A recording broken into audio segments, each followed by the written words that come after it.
It's very topical. It's well taken up that how currently Punjab is shaping up. And you have taken the three domains, socio-economic and political. And these are the issues which rather Punjab over the last few years, especially 2019, has been watched very closely from different quarters. And we were also in the thorn of various movements, especially the farmers, the movement for what they are asking for, different demands. Along with within the state, you also find various employees union. They were struggling for their, some are struggling for better job conditions, others are struggling for employment, especially the IT teachers, computer science teachers at the school level. We all find, as well as another problem which is coming up, not only in Punjab but in the rest of the country, the gig economy. That economy has almost taken up dull jobs wherever they were available. जी sir, hello. Now, where you're working, you have no, you know, sir separate भी connection भेज with the दिया है मैंने employer. अभी आपको You sir have एक been sent by someone to work there. नहीं सर, मैंने अभी It सेपरेट is अभी called जस्ट अभी आपको outsourcing. सेपरेट भी भेज दिया है So sir. now this issue is okay sir, okay becoming very okay okay. very important in the जी sir. sense people are not able to, although they are in a job, but still they think as if they are unemployed because the wages are so meager. So then they become easily prey to the political demagoguery when they were, listening to thousands, lakhs of jobs are coming. Then in the between you find election after elections are coming. So this whole process of vicious circle, never allow them to come out of and make some concrete plan. So we find it, although demonstrations, although there are at different levels protests were going on, but all these things are in a very haphazard manner. And it does not. The basic case was that despite sitting for so many months at Kanori and Shambhu, it is surprising that nobody is taking note of it. So much so that in the current budget, we won't find mentioning about the state. So, so these issues need to be discussed. Why such trends are becoming, whether the states are really becoming irrelevant, whether the regional issues have been, brushed into the carpet, they are not important. All these issues are there, which I think Professor Kuldip will add or something say new to this.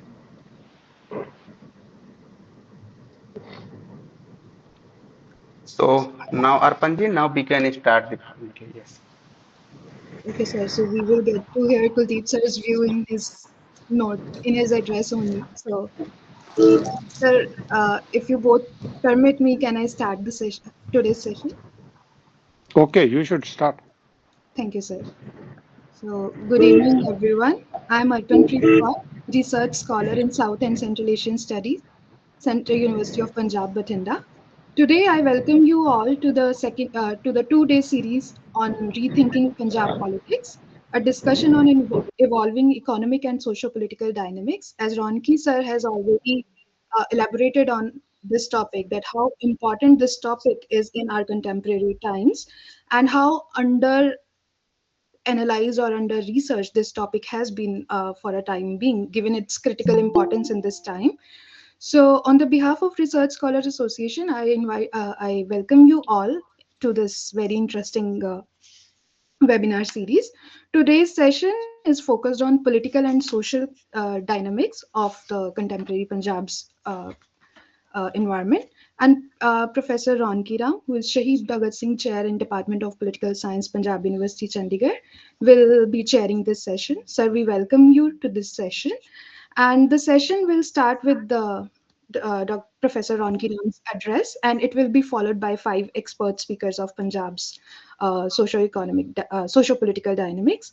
Each address will be followed by an open session for participants to raise the queries, and Google form for the attendance will be shared in the end of the session. Uh, I pass the baton to to Mr. Vikash Kumar for further proceedings. Sir.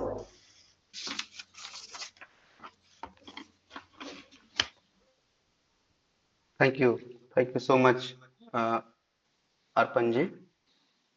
So, first of all, I would like to thanks and welcome to all the participants and the speakers on behalf of me and on behalf of the Indian Research Scholars Association. In this welcome series, I would like to welcome to Professor Runki Ram sir, eminent professor, and I would like to welcome to Professor Kuldip Singh sir, and because sir has accepted our invitation very easily, and thanks to Professor Ronki Ram sir, who has given me contact number uh, to Professor Kuldip sir. I would like to welcome to Ashutosh Kumar sir. I think sir will join after some time.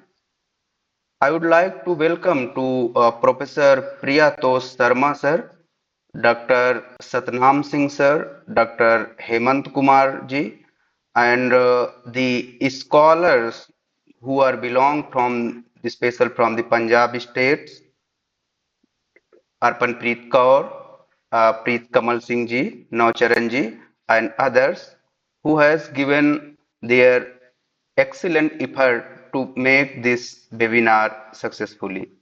So I will not take more time. So just I would like to invite Arpan ji for the further proceeding. Yes, sir. बोले sir. Ronki sir, the session is open for you. We seek your No, chilled no, sir. address. No, sir. Directly you can join, sir.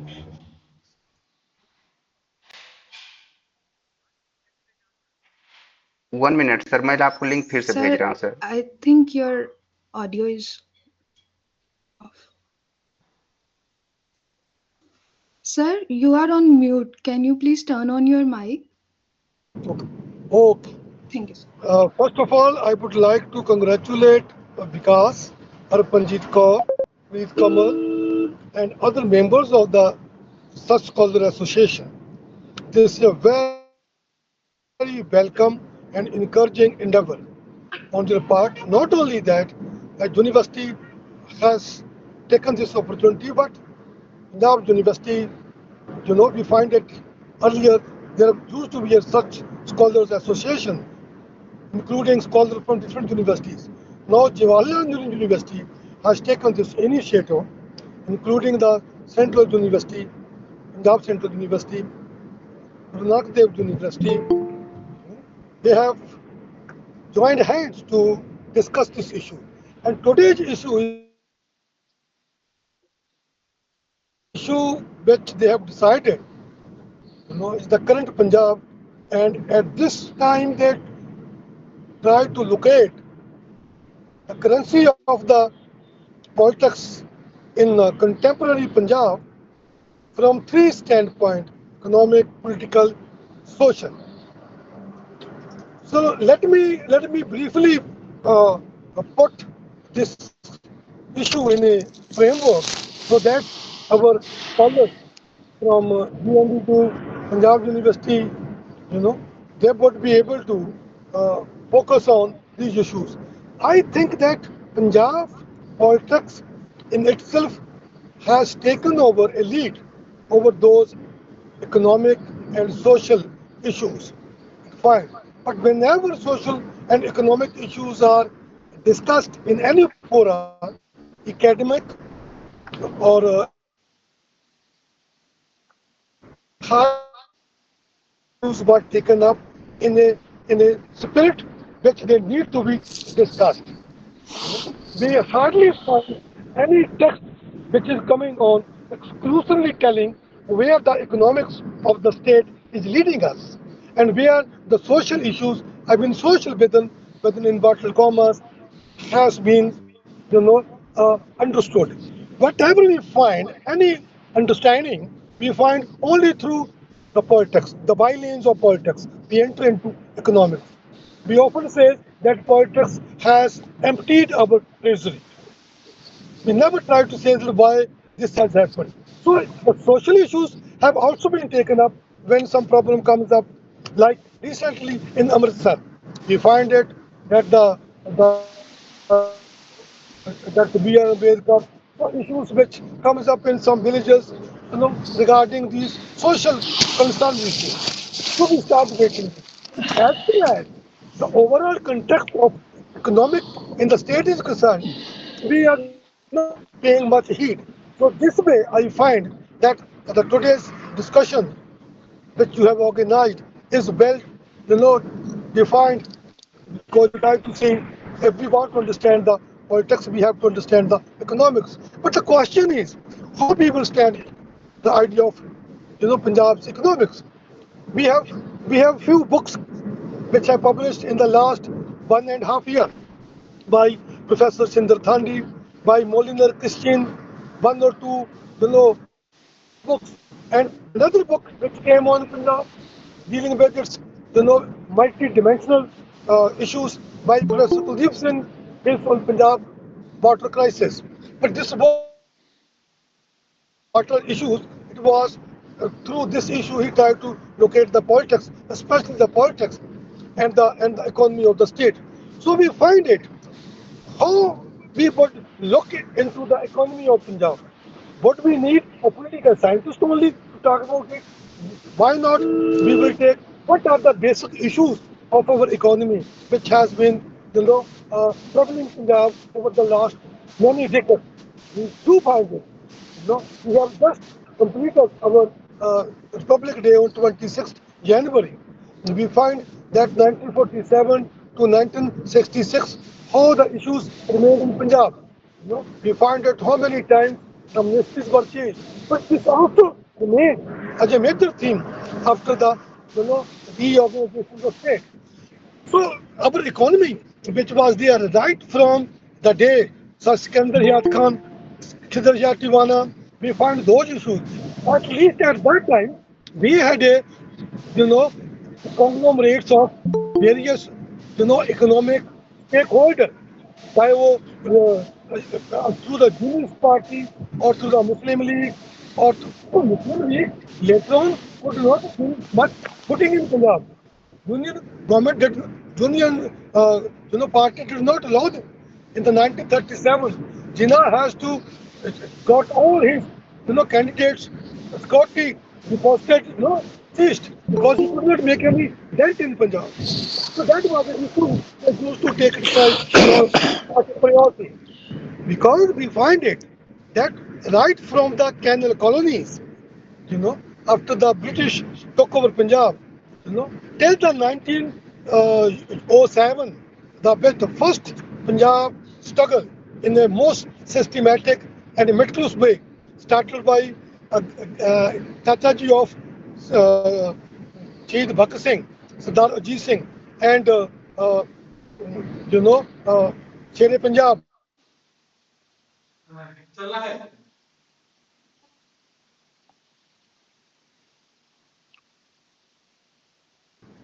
and various poets to see how that movement was demonstrations, protest movement, in the post 1907 struggle, they were basically focused on the economics of Punjab. It was basically focused on the agriculture. They were trying to see how we can. But now, after 1966, we had a great revolution. We started. We thought that as if the Punjab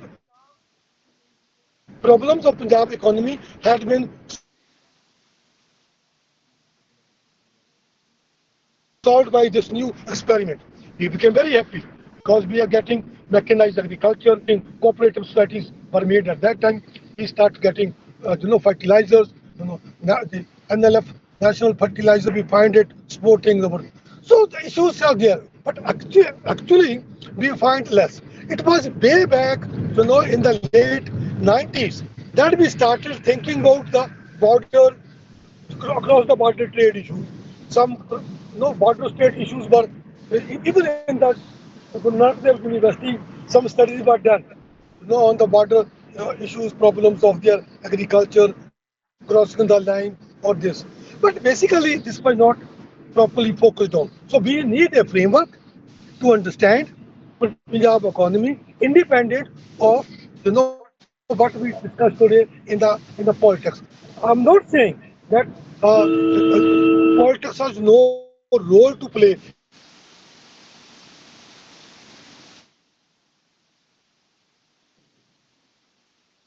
development. Very important. Because very important. Very important. Very important. Because we know which despite having a Sufi tradition, despite having a anti-caste movement contribution again led by this Sikh philosophy and their various organizations, Singh Sabhas from 1873 onwards, we still find that we remain sometimes lost in these social issues. Although a lot of work has been done on this issue, but we need very few work has been done on the villages. Because village studies, which was the domain of the social anthropologist, it was not much taken up in Punjab. We have some village study, no doubt. We find it, in Punjab that Bilaspur, one village study, we find it, then we find it some articles in some good journals about the villages. But still we find it. But if we say that agriculture means social development, we also know what sort of social setup there at the village level.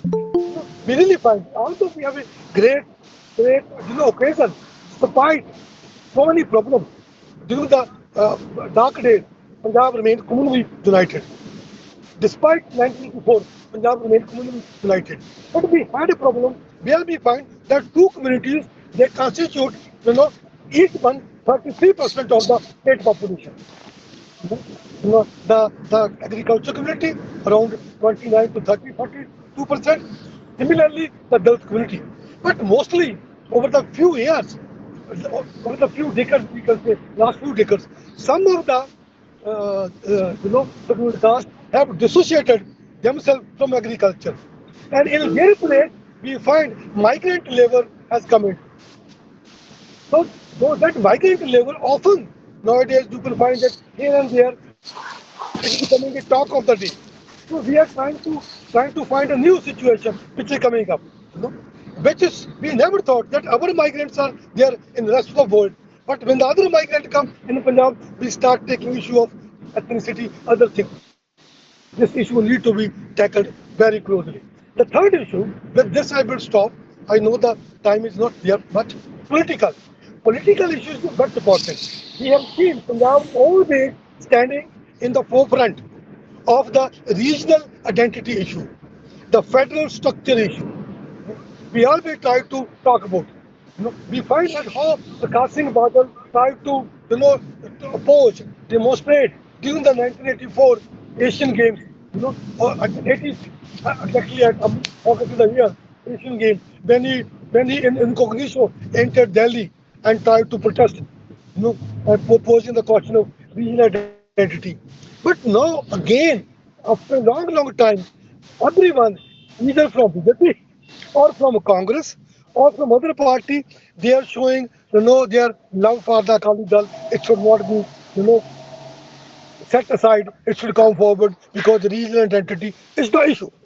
I think on these three lines, if Mr. Vikas, you think that this discussion Yes, would sir. go on, this would be very fruitful discussion and can be further taken up later on.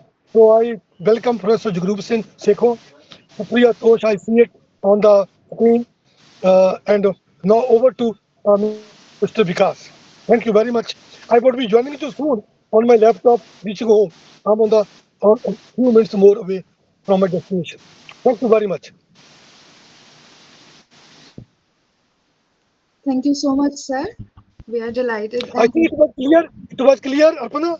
sir, there were a few voice notes, but overall we got the gist, and also it provides a very suitable base to the discussions which will be followed Okay, up. okay, okay, okay, okay. And as you have very like as you have highlighted the gaps where we need to discuss more, what are the issues we need to look, like what are the what are the lenses through which we will be looking at the problems. Hmm. So, sir, we are Exactly. thankful for your remarks, and we will be taking your guidance in between the sessions also. Welcome, welcome. I uh, I welcome Professor Jagroop Singh and Professor Priyatosh Sharma for joining the session. And now I invite first speaker of our today's session, Dr. Professor Kuldip Singh. Sir, you have joined from 5 onwards, so we are thankful for your uh, time. So now the session is open for your remarks. Thank you, Arpan. Thank you, Vikash and Preet Kamal. Thank you, sir. Happy to see my colleague Sekhon after many, what should I say, years, if not months. Preetosh, I met recently. Happy that we have assembled to discuss Punjab, which is not very frequently discussed, and it needs to be discussed very frequently. Uh, so I don't have any scholarship to claim so far as Punjab is concerned, but I wrote periodically on Punjab because I have lived in Punjab. I taught in Guru Nanak Dev University during this period of militancy. And this book, which Ronki is talking of, I wrote this book entirely because of a concern, nothing else, that the issue river water dispute needs to be understood in a scholarly manner. I try to do that, but surely I have a view about Punjab, which I do not know how many of you share, endorse, or may agree or disagree. But I'm sure that we would have certain questions which may take us further. See, Punjab has its own distinct place in the Indian federal system. If we just look at Punjab as just another state, then it's difficult to make sense of society, politics, even economy of this state. When I say that Punjab needs to be understood differently, there are reasons. Partially, Ronki has talked about the history. I would not go into history, but surely I would talk about post 1947 Punjab. I have read many books during this time. I would share with you what is the source when I make an argument. You see, the when I say Punjab, I find that in this state, electoral politics and protest run simultaneously, run parallel. It is very rare to find a period in Punjab from 1947 till date where simple agitational politics, electoral politics is the hallmark of the state. See, constantly, right from 1947 onward till date, we have seen a lot of protest movements in Punjab. And incidentally, see, let me also tell you, when I say protest movements in Punjab, uh, this is also true that these protest movements are known as the Sikh protest, Sikh militancy, terrorism kind of things. Different now, the peasant agitation, but one we should note that the the Jat Sikh peasantry has been the backbone of these movements. It is also true. Let me again clarify that in the beginning. I'm not saying that Sikhs have been present only in Akali Dal or in few outfits which claim to be representing Sikhs. See, Sikhs have been present everywhere, as we find Sikhs now in BJP, in Aam Aadmi Party, in Akali Dal, in Congress, in Left Party. So Sikhs have been everywhere. But certain groups have been channelizing the protest on behalf of the Sikhs. In that context, the name which comes to our mind is Akali Dal. Of course, there are different factions of Akali Dal at this point of time, but historically, we may agree on this point that historical Akali Dal has been representing the protest on behalf of the Sikhs. Uh, I read a book by Baldev Raj Nayyar. It was written in 1966. Baldev Raj Nayyar, in this book titled Minority Politics in Punjab, he takes note of the protest, the Sikh protest to which Akali Dal channelized. Now, that was in 1966. Even in the subsequent period, despite the fact that there came organizations, groups which challenged Akali Dal on the turf of the Sikh politics, but Akali Dal remained the main party representing the Sikh protest. Now that protest now, let me, when we talk of the contemporary period, I find this the parties, the groups capable of channelizing this protest have fragmented. At this point of time, when we talk of Punjab, this we have farmer organization, we have so many Akali Dal, we have Akali Dal Badal. So the Sikhs are in other parties. Therefore, at this point of time, it is difficult to say which faction of the Sikhs channelizes that protest. But traditionally, and my colleagues know it, the political scientists, the scholars of Punjab politics had one yardstick, that the Akali Dal, which has a majority in SEPC, will be allowed, will be accepted as having the right to use the prefix Shromani. Shromani means supreme. Shromani Akali. So every time, in every phase, there have been so many Akali Dals, but scholars would accept that Akali faction having the right to use the prefix Shromani, which has majority in the SCPC. We do not know, incidentally, we do not know which faction enjoys that kind of faith of the Sikhs now, because last time elections to the SCPC were held in 2011. Elections to SEPC have not taken place since then. Therefore, we do not know if elections are held today, which Akali faction would be having control on the SEPC. But this has been the standard yardsticks, that Shiromani Akali Dal channelizing the protest. Now, incidentally, this the Sikh protest, or the protest which was channelized by Akali Dal in the name of Punjab, that has been going on right from 1947. 1947, when the Sikhs decide to be part of India, Akali Dal is there. See, Akali Dal is in search of an idiom, search of a program, searching an area where I'm using their terminology, their culture, their religion could be safe. Therefore, this demand for separate language-based state comes. Incidentally, the state reorganization recommended the creation of language-based states in rest of the country, but it was not recommended in case of Punjab till 1966. Therefore, the first phase of this protest remains operative right, say, roughly from 1947 till 1966.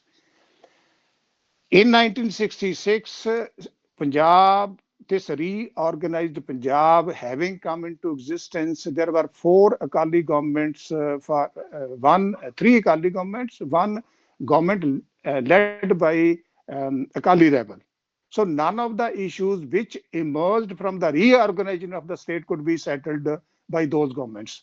When I say none of the issues could be settled, I have in mind the issue of the distribution of river waters, because river water issue is the issue which becomes the cause for agitation launched by Akali Dal in 1982, April 1982. Rather, the river water issue has been cardinal issue with Akali Dal from 1976, when Indira Gandhi distributed surplus Ravi Vyas waters between Punjab and Haryana, which was not accepted by Akali Dal.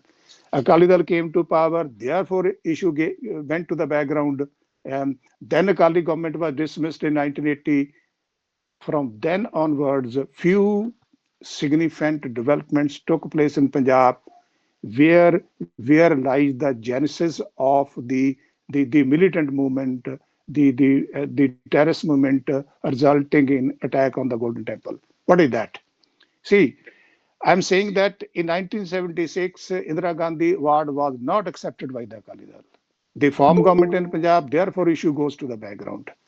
Akali Dal government in Punjab, it was Akali Janta government from 77 to 1980. It was dismissed by Congress government coming to power in 1980 without allowing Akali Dal to complete its term.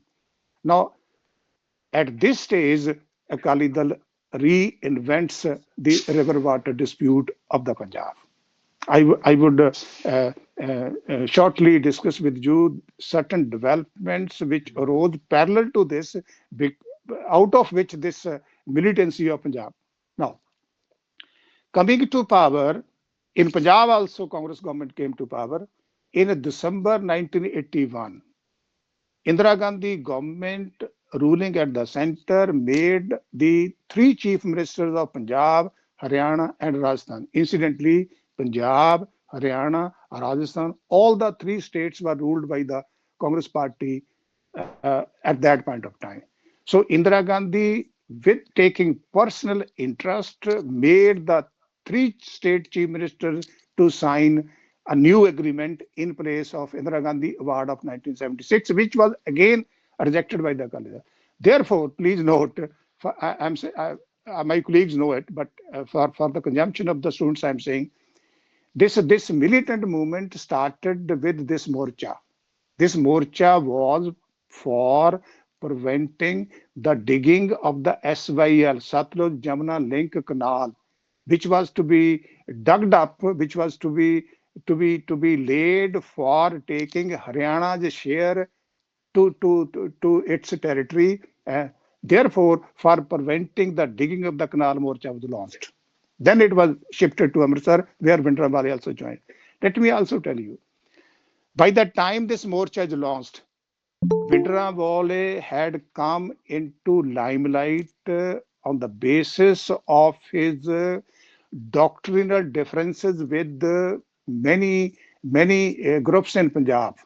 I would not say purely religious groups, religious plus political. For example, Bhindranwale had serious doctrinal differences with the Radha Swamis. He had serious doctrinal differences with the Rankaris.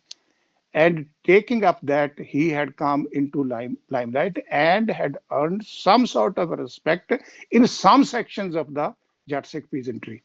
Let me also tell you, for Akali Dal, Bhindranwale was not acceptable. This is not much talked about subject. I do not know. I have seen scholars clubbing Bhindranwale and Harchand Singh Longowal in the same category when they talk of militancy in Punjab, whereas Harchand Singh Longowal is on record to have said that I have serious ideological differences with Bhindranwale. But this never came into the light.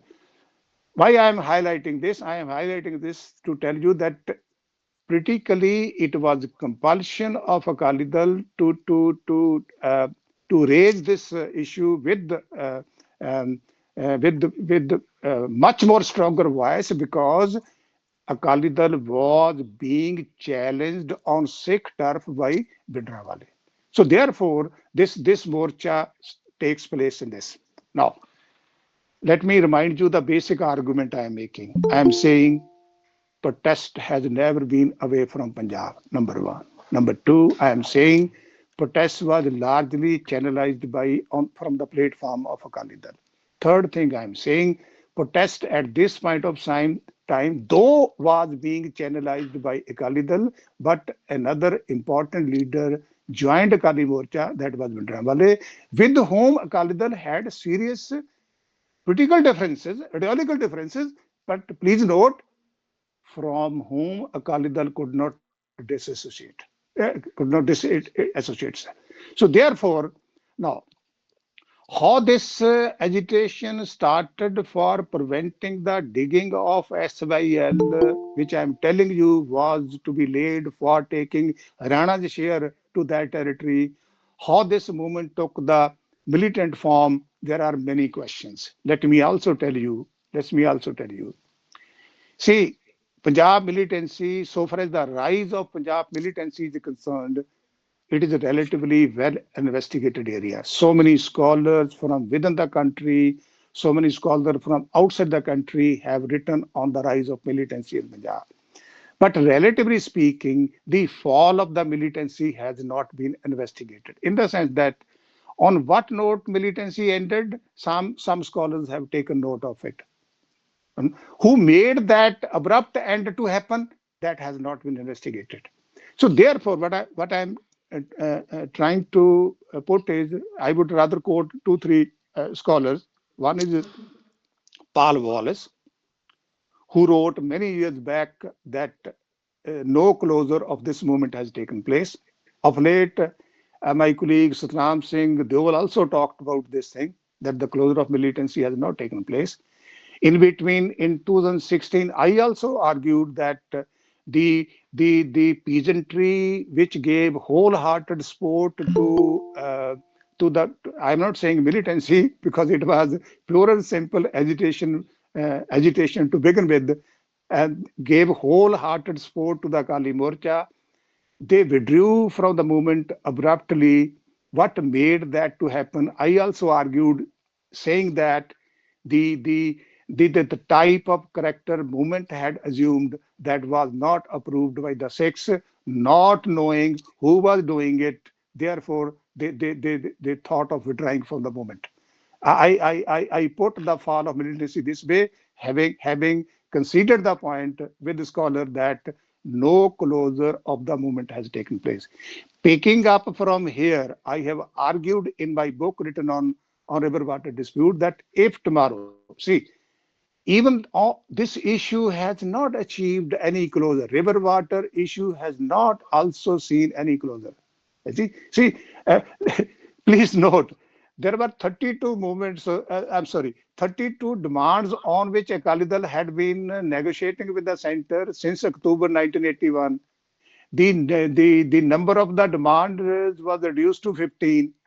And see, if we try to locate which of the demands were very important, either the enactment of All India Gurdwara Act or the Punjab River Water Dispute. I mean, river water dispute emerges the cardinal issue in that militancy, though it had gone to the background because militancy, killings, ethnicity, mobilization of the Sikhs on release lines, which I am saying that needs to be investigated, that came to the limelight. So therefore, that issue remains where it was in 1982.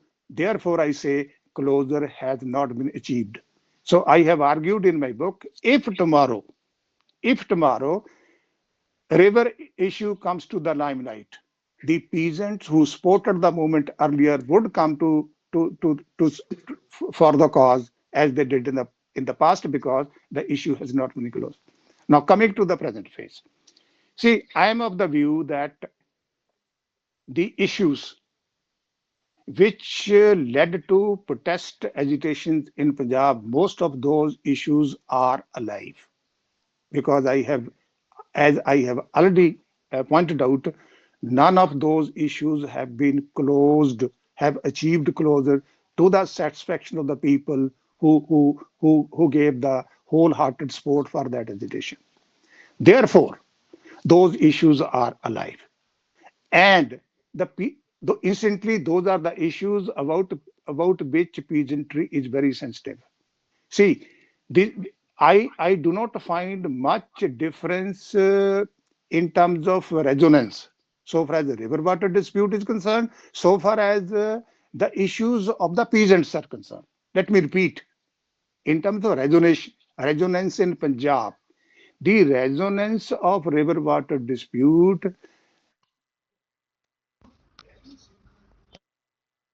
of the peasant issues which are being taken up by the farmer organization.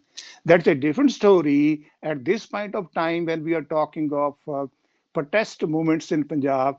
We find that Akali Dal is no longer in a position to channelize Sikh protest as had been the case in the past.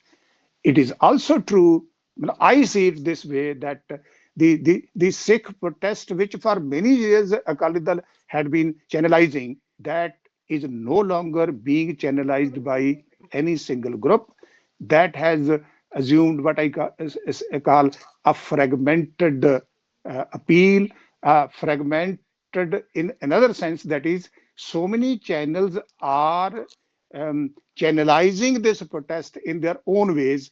That is the hallmark uh, of the present Punjab. Now, why this protest has been always there, why Punjab has been has been resonating at the national level because of these things, that historians explain in their own way, anthropologists explain their own way. For example, I read this book by who's that lady anthropologist from England, Joyce Pettigrew. Jess Pettigrew, she wrote a book many years back, instantly covering areas to which I belong, Amlo, Khanna, Sarhand, Pahel, where she argues that in Punjab the factions determine everything. In fact, my colleague Paramjit Judge recently wrote a piece on peasants, which appeared in Frontline. There he sums up his argument by quoting that lady anthropologist. eh. So she tells us that this is the hallmark of Punjab. Though I do not endorse what she says, because if we subscribe to what Joyce Pettigrew says, then Punjab has no community life. Everything can be reduced to the factions. But surely factions are the hallmark of Punjab. So what I'm saying is historians have their own way to tell us why these things have always been present in Punjab.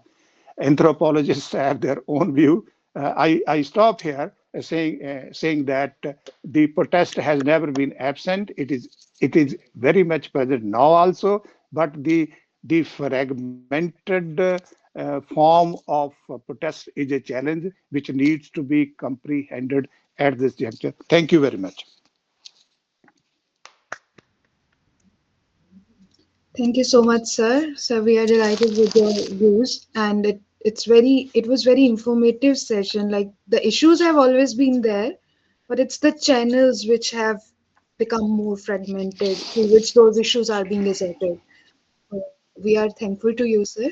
So so Vikas sir, shall we open the session for questions, or we should No, at the end of the session, we will invite the question. So just now invite to Professor Sekhon, sir.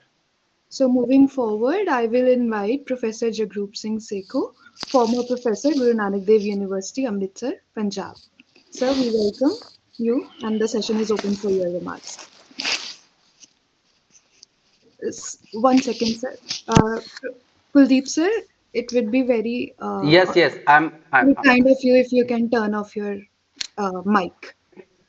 Yeah, thank you very much. And it's a nice opportunity for me to see my colleagues after a very long period. Let me make it very clear. I'm not in academics. I've left the academics for the last more than 5 years. So I have very little understanding about what the dynamic political process in and around Punjab or in the country. So I'm more busy now with my parental occupation, that is agriculture. So that's why I requested you, sir, Vikas, that I'm leaving for UP tomorrow morning.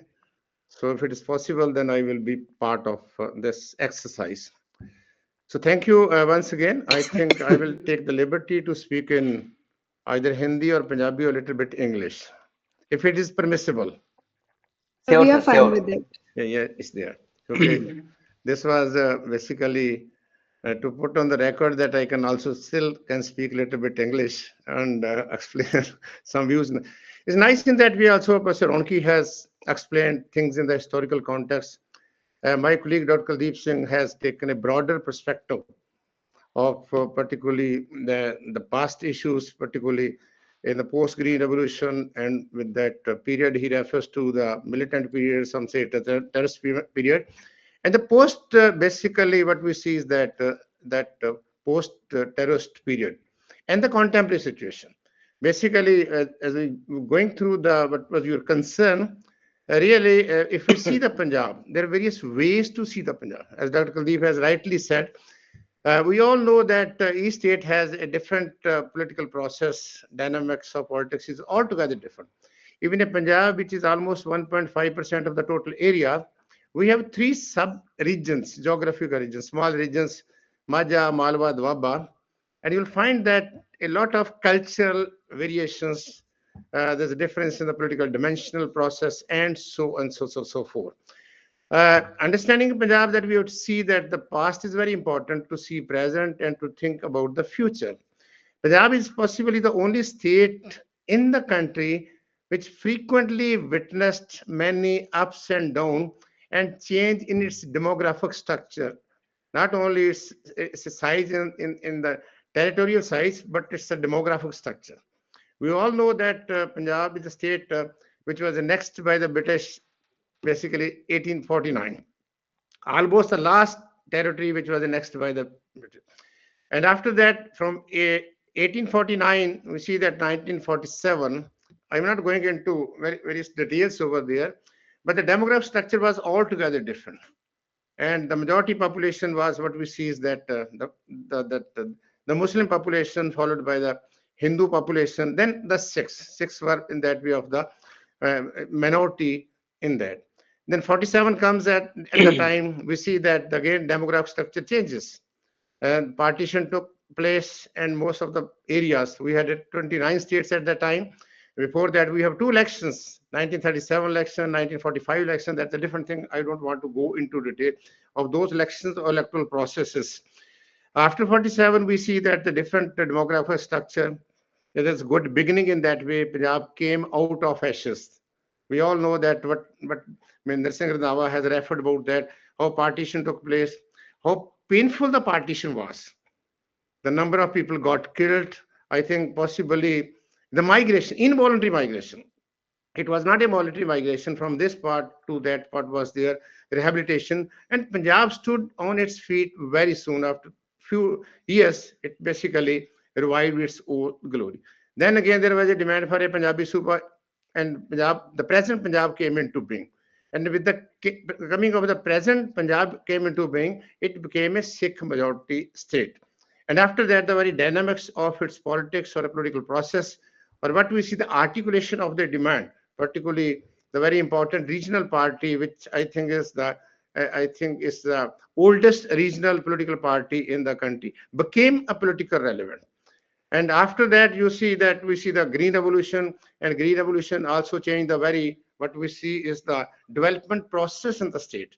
We have also a rise of very, Punjab is a territory which has a glorious history of the rise of very powerful social political movements since long, and which, as Dr. Kuldip has rightly said, that has become the legacy. The protest movement, the resistance movement, the protest from the below, or fighting against the Darbar. In our language, it's called the Delhi Darbar. At one point of time, it was Mughal Darbar. Another point of time, it was a British Darbar. During Indira Gandhi time, it was a Indira Darbar. And now, because of during Modi's regime, it's a Narendra Modi Darbar or a Delhi Darbar.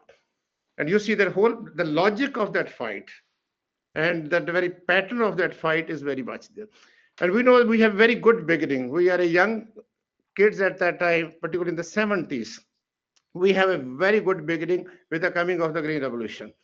Punjab possibly was the first state to get electrified. All the villages got electrified. There was a link roads were there. Opening of new schools were there. Opening of new colleges were there. Even our own university basically came up in 1969. All the colleges, all the universities, all the institutions on the name of Baba Nanak basically came up on the 500th birth anniversary of Guru Nanak Dev. We have very good beginning, but side by side we have also powerful movements. One very powerful movement of the students' movement, particularly of the PSU, Moga Khan, which is known as a Regal Cinema or a Moga Khan. It was very much there. And we have good beginning, but ultimately what happened, we had a good beginning, but in late 70s, we have a new era began, particularly 1978, and which was there for 1993. It was 15 years. I think if we have to understand, if we have to locate And if we have to examine, we have to understand what has happened in those 15 years, what went wrong over there. We talk about basically we had a growth, but it lacked development. Growth in the sense rise in the consumption was there, consumption patterns changed, dynamics of politics changes, power went into the hands of the feudal lords, collapse, and the rise of what we see is a new, what we see the farmers capitalist class, which ultimately led to what is called that the contradictions was there. Anandpur Sahib resolution came in that we are also giving them having more autonomy to the states in the sense that everything was controlled by the central government, when production was controlled by the government over there. So basically, it came in the form of that, and ultimately it resulted into what we see is that the late 70s, what happened over there. We have that 15 years we have to understand what went wrong on those 15 years. Those were the 15 years which demolished the very spirit of the people of the state. It demolished our the social structure. We had a government, basically the Darbara Singh government, which came into being 1980. We all know that in 77, when Janata Party came into being, non-Congress government was dissolved by the Janata Party. Though the term of the Congress Party was extended under 42nd Amendment for 6 years, but it was dissolved by the Maraji decide. When Indira Gandhi came into power, she dissolved the nine non-Congress government, Sardar Prakash Singh Badal government. Then came the Darbara government, Congress government came over there. He referred to about the issues in that way. I'm not going into detail of those issues. But that government could not fulfill its complete term. Possibly it was the Congress government in the state which was dissolved by the Congress government headed by the Indira Gandhi 1983. The beginning of a new vicious cycle of violence. And ultimately that unfortunate incident, basically 1984, led to what has happened over there. The reaction took place, but basically the killing of Indira Gandhi. And after that, you see that what type of situation was there. The whole structure state came into the presidential rule. And under the presidential rule, you see that Punjab during those 5 years remained under the presidential rule for more than 5 years. And what was the concern of the federal government? It was only the security of the country. It was only the integrity of the country.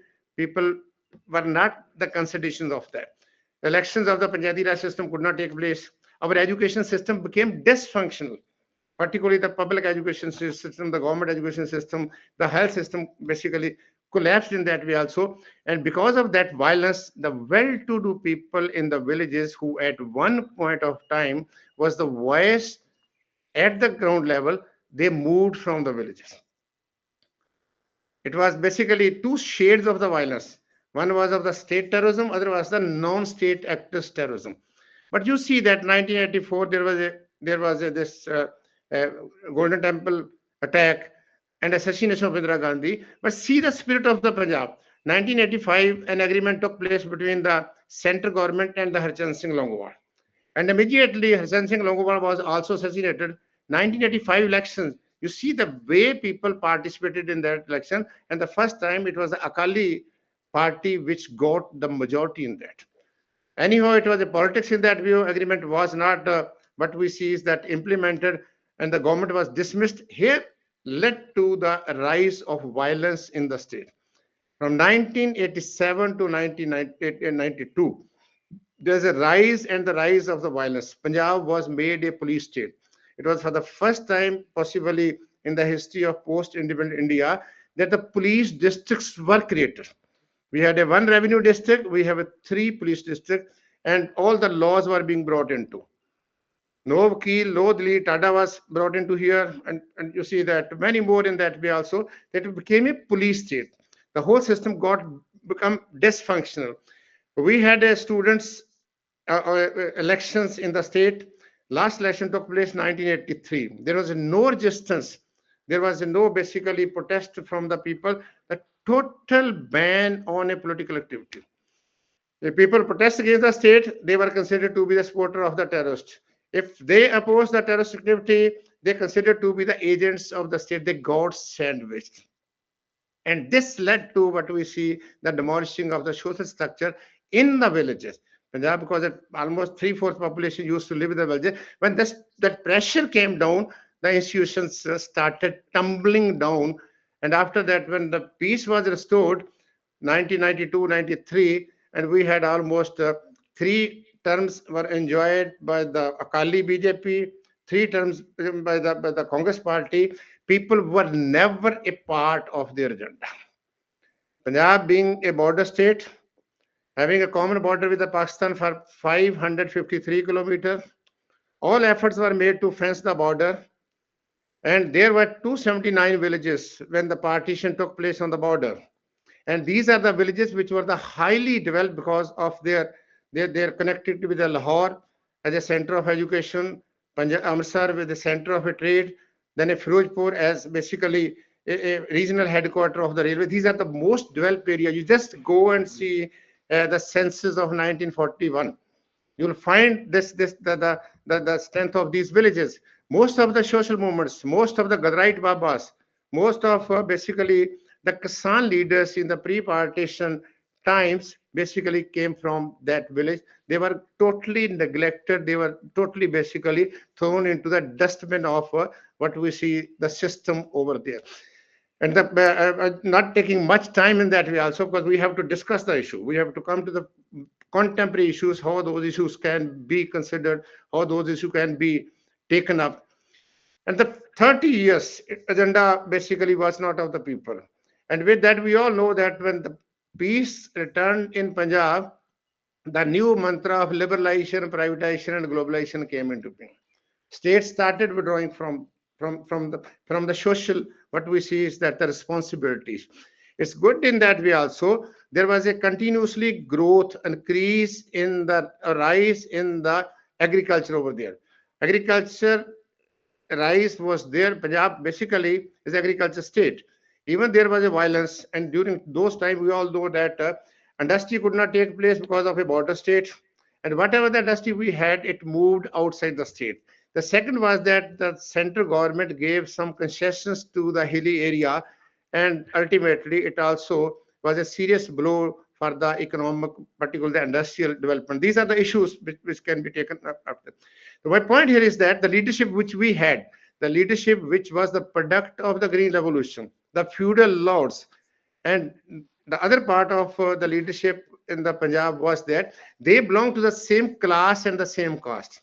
Either the Kali or the congressmen, they came from the same clans. They were closely related to each other. There's no ideological differences.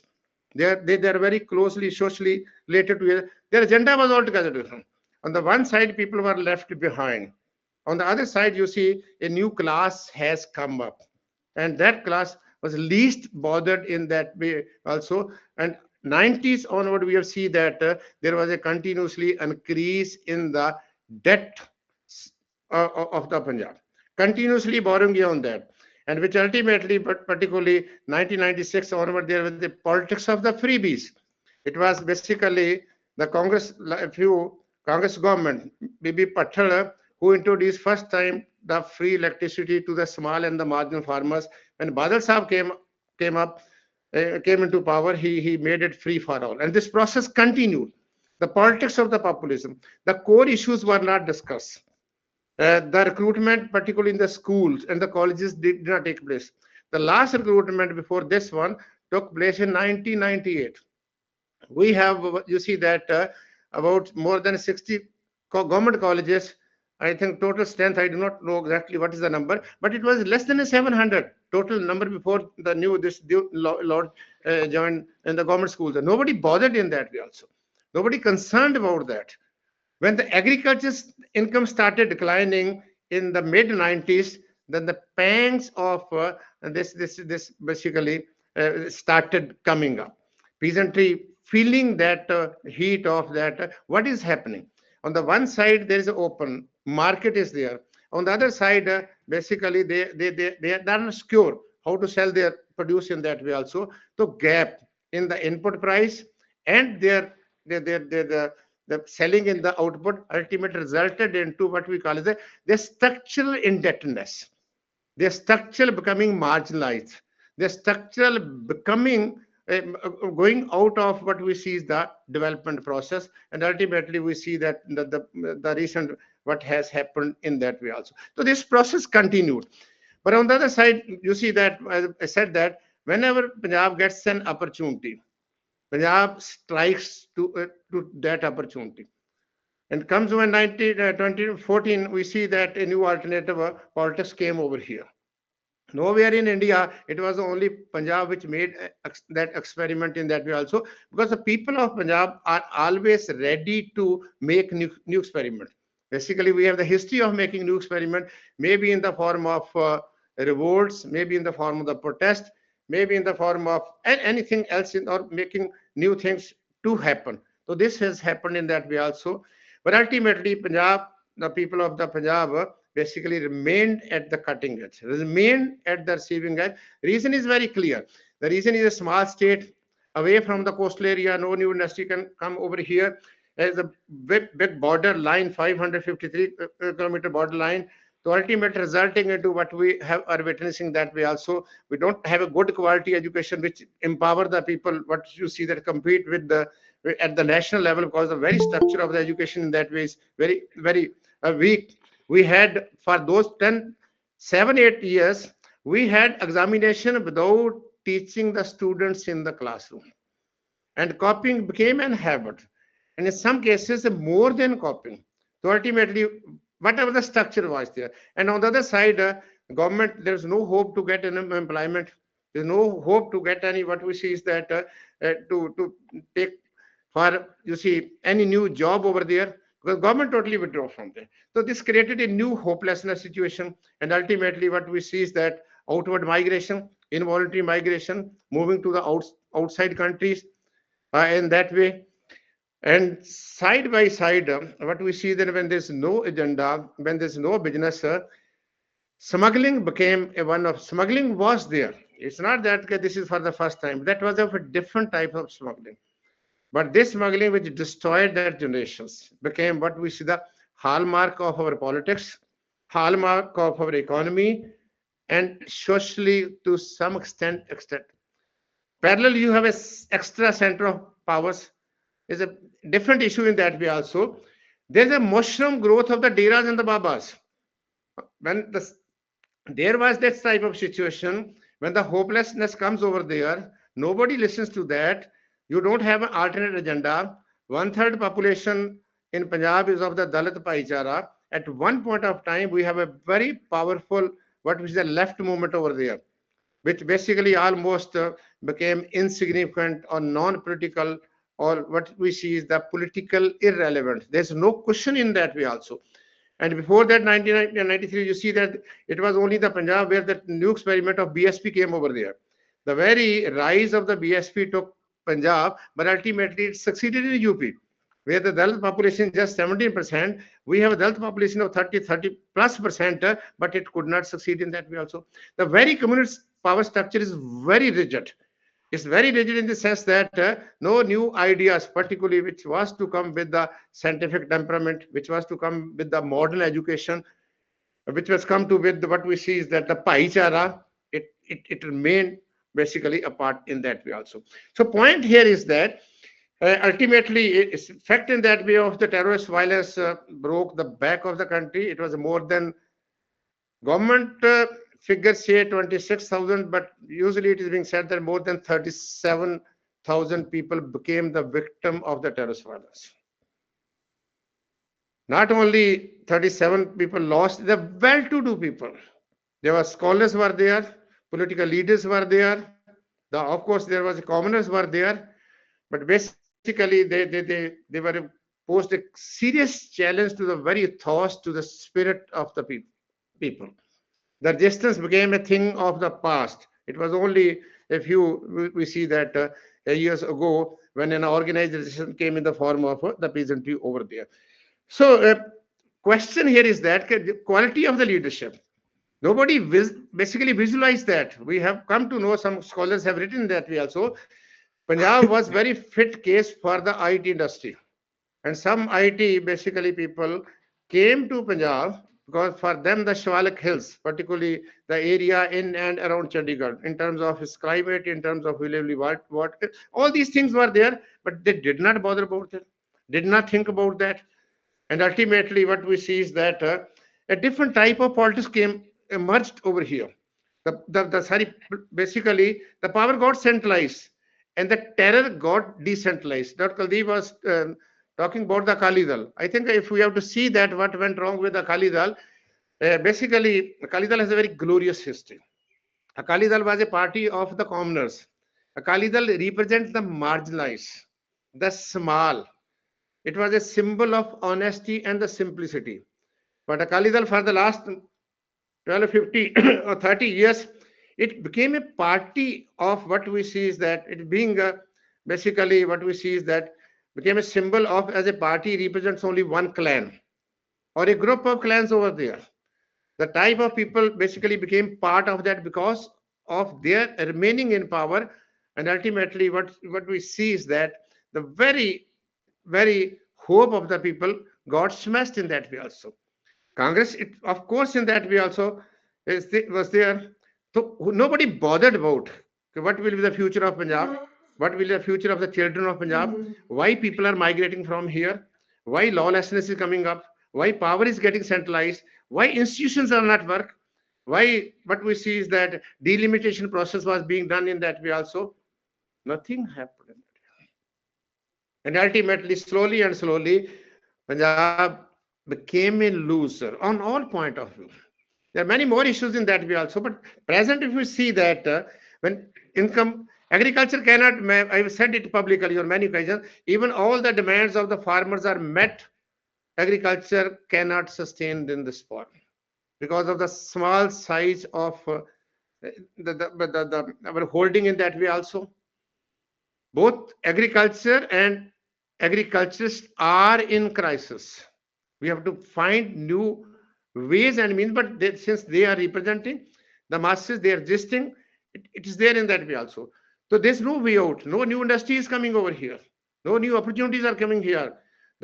Again, Punjab's demographic structure, for me, you see, conversion issue is there. I raised this issue in 2009, 2010, when we were studying on the border area. Large scale conversion was taking place over there. Nobody bothered in that way also. It's taking place. Now I have the right to convert to any religion. Nobody can stop that. But it's creating a serious concern in the coming days. Demographic structure is changing. Everything is changing. The very basis of the social system is changing. Nature of the polity, of course, it's to change in that way also. But no one bothers. Nobody concerned about. We had this government which came into power in 2022. It was not only they won 92 seats, the whole Punjab, the Punjabi diaspora was behind this government. But again, somebody was telling me yesterday कि sir जो बैलगाड़ी को चलाने वाले को अब जहाज में बैठा दोगे तो फिर यही हाल होगा. खुद अपना व्यू पॉइंट हो सकता है. I may agree, but very irresponsible person. Since institutions are getting again dysfunctional. We have never heard about the gangsterism. We have never heard about a broad daylight, you see, firing the houses. Never happened even during the heydays of the terrorism. But it has become basically a reality in the contemporary times. Law and order situation is very much there. Corruption level is very high. Things which directly basically has become a part of hopelessness. But people कहते हैं दिल नहीं लगता. When we ask the people कि पंजाब बारे पंजाब च दिल नहीं लगता. बहुत ਵੱਡੀ ਗਿਣਤੀ ਦੇ ਵਿੱਚ ਸਾਡੇ ਲੋਕ ਇੱਥੋਂ young population ਜਿਹੜੀ ਹੈਗੀ they moved out. And when we move out, people ask that Punjab has everything. Why they are going out? Why they are moving out? We don't have any answer. Nobody has the answer. Why this hopelessness? In spite of still we have all facilities, still we have basically good infrastructure. But this hopelessness, this sense of detachment, sense of not having belonging, basically the outcome of the politics, the outcome of the social structure, the outcome of the economy. It's there that people have some high hopes. But how these high hopes came up? Why these high hopes were not basically their capacity was not increased? What went wrong? We say that it's not only the fault with the politician, fault with the society. Where are the social movements? Where are the students' movements? Where is the unity? Where is a common concern? So all these things are missing in that. There's one saying, particularly what we see when to go people, Mainu ki, Tainu ki, Sanu ki. I think you will understand. Nothing mine, nothing thine, nothing we. A clear cut and individualistic thought process. Insecurity is very much there in that way also. So my point here is that the rise of the extra constitutional institutions, Deras and the Babas, they have become the ATMs of for the political parties. And Deras and Babas are coming in the way of the political socialization of people, are coming in the way of raising serious concerns of the people.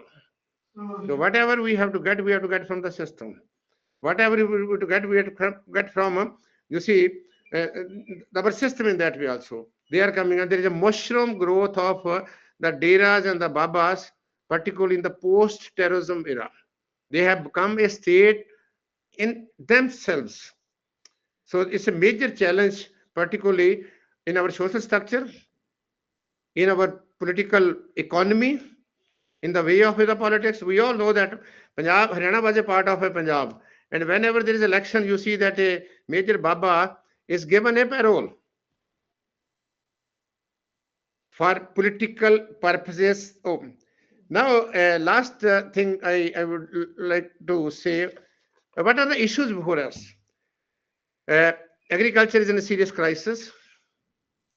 Youth, whatever the youth we have, I have no hesitation to say, in the post-terrorism period, Punjab had villages had a residue population. जो बचे खुचे होते हैं वो पिंड च रहिंदे. The process began with the Green Revolution, but it got basically speed up during that era.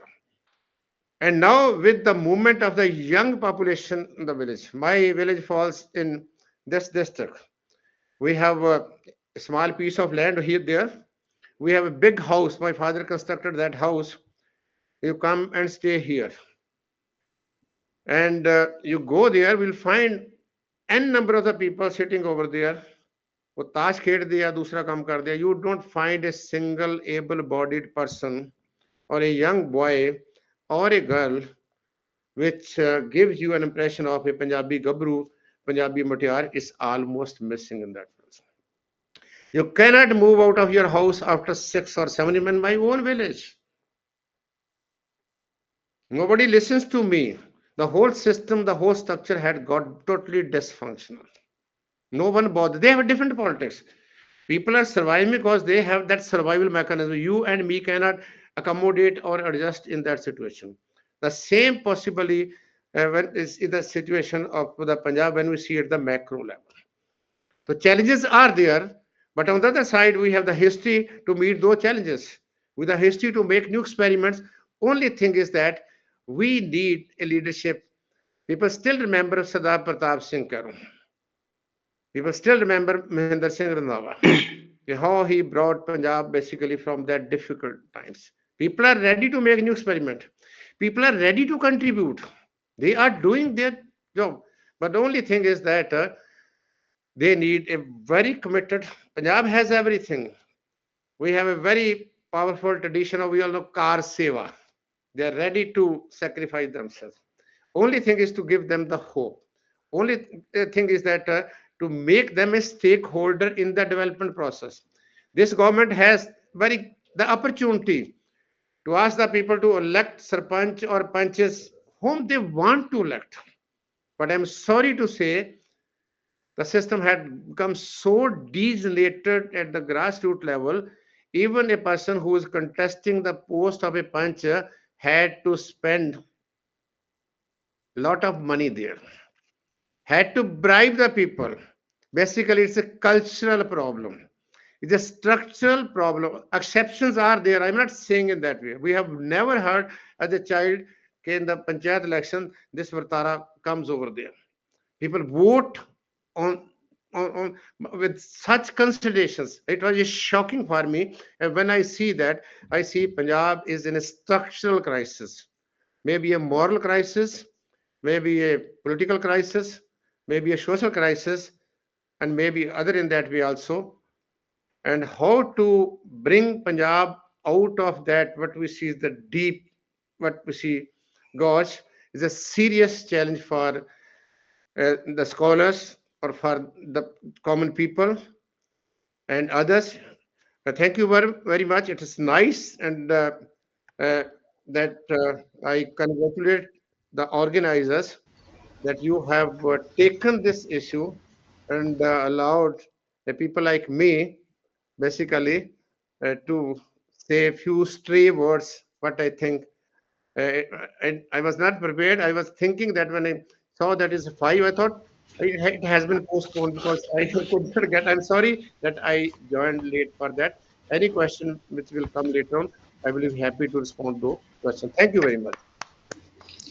Thank you so much, sir. So you might say that you have left the academia, but I assure you that we, the people in academia, we will never leave you, and we will be seeking your guidance time after time. So it was very fruitful lecture. Uh, you actually told us to look back to where the root of the current crisis of Punjab lies and the dire need of leadership, a good leadership, and also as the crux of your entire lecture, that Punjab has the spirit of reviving back from the challenges. So as we are already running short of the time, so I invite our next speaker, Professor Priyatosh Sharma from Department of History, Panjab University, Chandigarh. Sir, I welcome you on the behalf of IRSA. So, So first of all, you have to just let me know if I am audible enough. No, that's the yeah. first So convention. you are audible. You are audible. Thank you. So with gratitude in my mind, and I am thankful to all the organizer, Vikash, Kumar ji, Thank you, sir. Arpan, Preet, who is working, who is coordinating all this. So before moving forward, I should acknowledge that yes, in first of all, I was thinking ki how as an historian, and that also on medieval time, I would be contributing in this whole dialogue. But then, as a student of Anal, that is Longue Durée. So, what I am proposing in this present paper is how I perceive identity, Punjabiyat, and what are the conceptual methods and what are the crises in the politics, which I see not as as a student of politics, but as a student of history. And in my this formation of my ideas, I am thankful, I should acknowledge that I'm thankful to Professor Ronki because I have gone through his writings and they have influenced me a lot. So that is there in my in formatting this idea which I'm going to discuss with all of you. I'm also I must acknowledge that also in the very beginning, in the early days of my career, I happened to be a student when Professor Kuldip Singh was the head of the HRDC, that is called Academic Staff College at that time in GNDU. And the kind of participants and speakers he invited, normally we don't see that in nowadays in academic staff colleges. So those did bring a very good input from me, and still remember those days when I enjoyed that. It was in 2012 when I was there. So I will start my discussion. It is in three phases. I would be touching these. First is the prelude. As a student of history and Anal, I would be starting with one prelude so that I can make my whole argument more clear. There are two events which captured my mind. The first one was between October 2024 to December 2024 in Punjab, which is in India now. So there was a news that in various panchayat elections, it is the migrants who were running and winning the contest. Interesting news was from Badhu Majra colony. It is in Kharad, and there were 8 candidates who were running for the Panch, and 5 of them were from UP, and two of them were from Bihar, and one from Punjab. And interestingly, the pamphlets, there was a question asked to him by a reporter, ki why you are distributing your pamphlets in Hindi, not in Punjabi? And the answer was, most of my voters are unable to read Punjabi now. So, je main Punjabi ch chhapte ta padhuga kaun? So that is why this is the first thing which I noticed, which has to be acknowledged which is creating certain fractures and certain issues. the identity, how to link that with.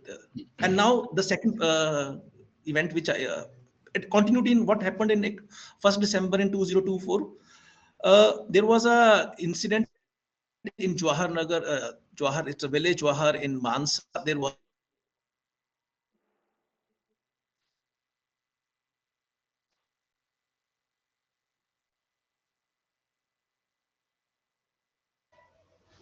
Sir, I think there is a connectivity issue. Uh, there's a voice break. so I'm Hello. audible now. Yes, yes. Audible Now, now. now, Yes, now sir. you are audible, sir. So, so in Jawahar Nagar, there was a dictate by a panchayat that the locals should not marry with the outsiders. So otherwise, they will be expelled from the village. So that is the 3 month period which I noticed in Punjab, India. And then the same thing is happening in Pakistan. In Pakistan, you might have seen of late they are not there are discussion on Dahir, there are discussion on Punjabiyat. They are just they are confused with the identity of Islamiyat, Islam, the language Urdu. There are conflicts which you may be seeing in Punjab, that is in Pakistan. So they are trying to restructure their politics because for long what they have experimented with, it created a chaos when more fundamentalists which were towards northwest, they entered in the Pakistan politics and said, we are more true a Muslim than you, then why you are claiming this power in Pakistan politics? So you will see in Pakistan, Punjab, they are talking more about Basant, Raja Dahir, Punjabiyat, Punjabi language, because they have got Taliban on their back door claiming that they are true Islamists. They are more good a Muslim than them. So this is the two events from which I started working on that identity issue, how identity and politics, they are going to move forward. So with that, now coming to the first part, the identity which I'm going to discuss and which is going to be a very important part in the next few decades in Punjab, it is not the working of one person and it never emerged post 1947 only. The Britishers, what they did in 1871, there was a proposal of census. So there was some counting. Till 1891, there was a fluidity of identity. There was well, no one was very much sure who they were. Some of them, there are some records when people were asked, are you Muslim? They said, I am Muslim. And do you offer namaz? Yes, we do offer namaz in mosque when during the Diwalis and the Sharas. So these are sacred days. During the Basant, we go there. So you will see the fluidity and multiplicity of identity. But from 1871 to 1901, you would see this confusion, but the plan was not just the numbering. By 1907, there entered the politics of identity in the politics in Montemerlo reforms. So every identity which the Britishers were forming, they were given participation in the political process, that is election of post 1907. So that identity is still continuing with that. Though those identities were not formed within by the communities within themselves, it was the identity which the Britisher surveyors were providing to the people of Punjab. Not only Punjab, even in India, but in Punjab also. If you see 1891 census of Ibbotson and his report, he said many of these peoples are not sure who they are. So we are using our own mind and putting them into various brackets so that they must be told who you are, whether you are Hindu, Muslim, or Sikh. So these identities were fossilized with 1907 when uh, electorate started and people were so within next 10, 20, 30 years, you will see people becoming more aware who they are. Before that 1907, you would still see the conflicts and the fluidic identity formations. So that's the first thing. So this identity is still in a formative age. Historically, I would not agree to this idea that it has been settled even now. Why I'm claiming this identity? Because it was a colonial interpretation. Why it is not still settled? Because when you see the census, you see the numbers how they move. In 2011 census, I'm using it because no new census has been done. You will say Punjab has 57+% of Sikhs, and this much of number around 37 they are Hindus. But when you go into the new identity, that is Dalit identity, then you will say more than 30% of Punjab population is Dalit. So you will see the religious identity and the experience reality.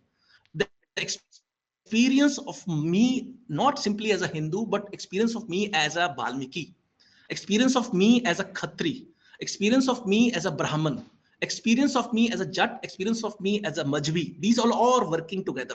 So you have one identity which is political, then you have another identity which is day-to-day experience, which you are facing all around you. So these two identities together form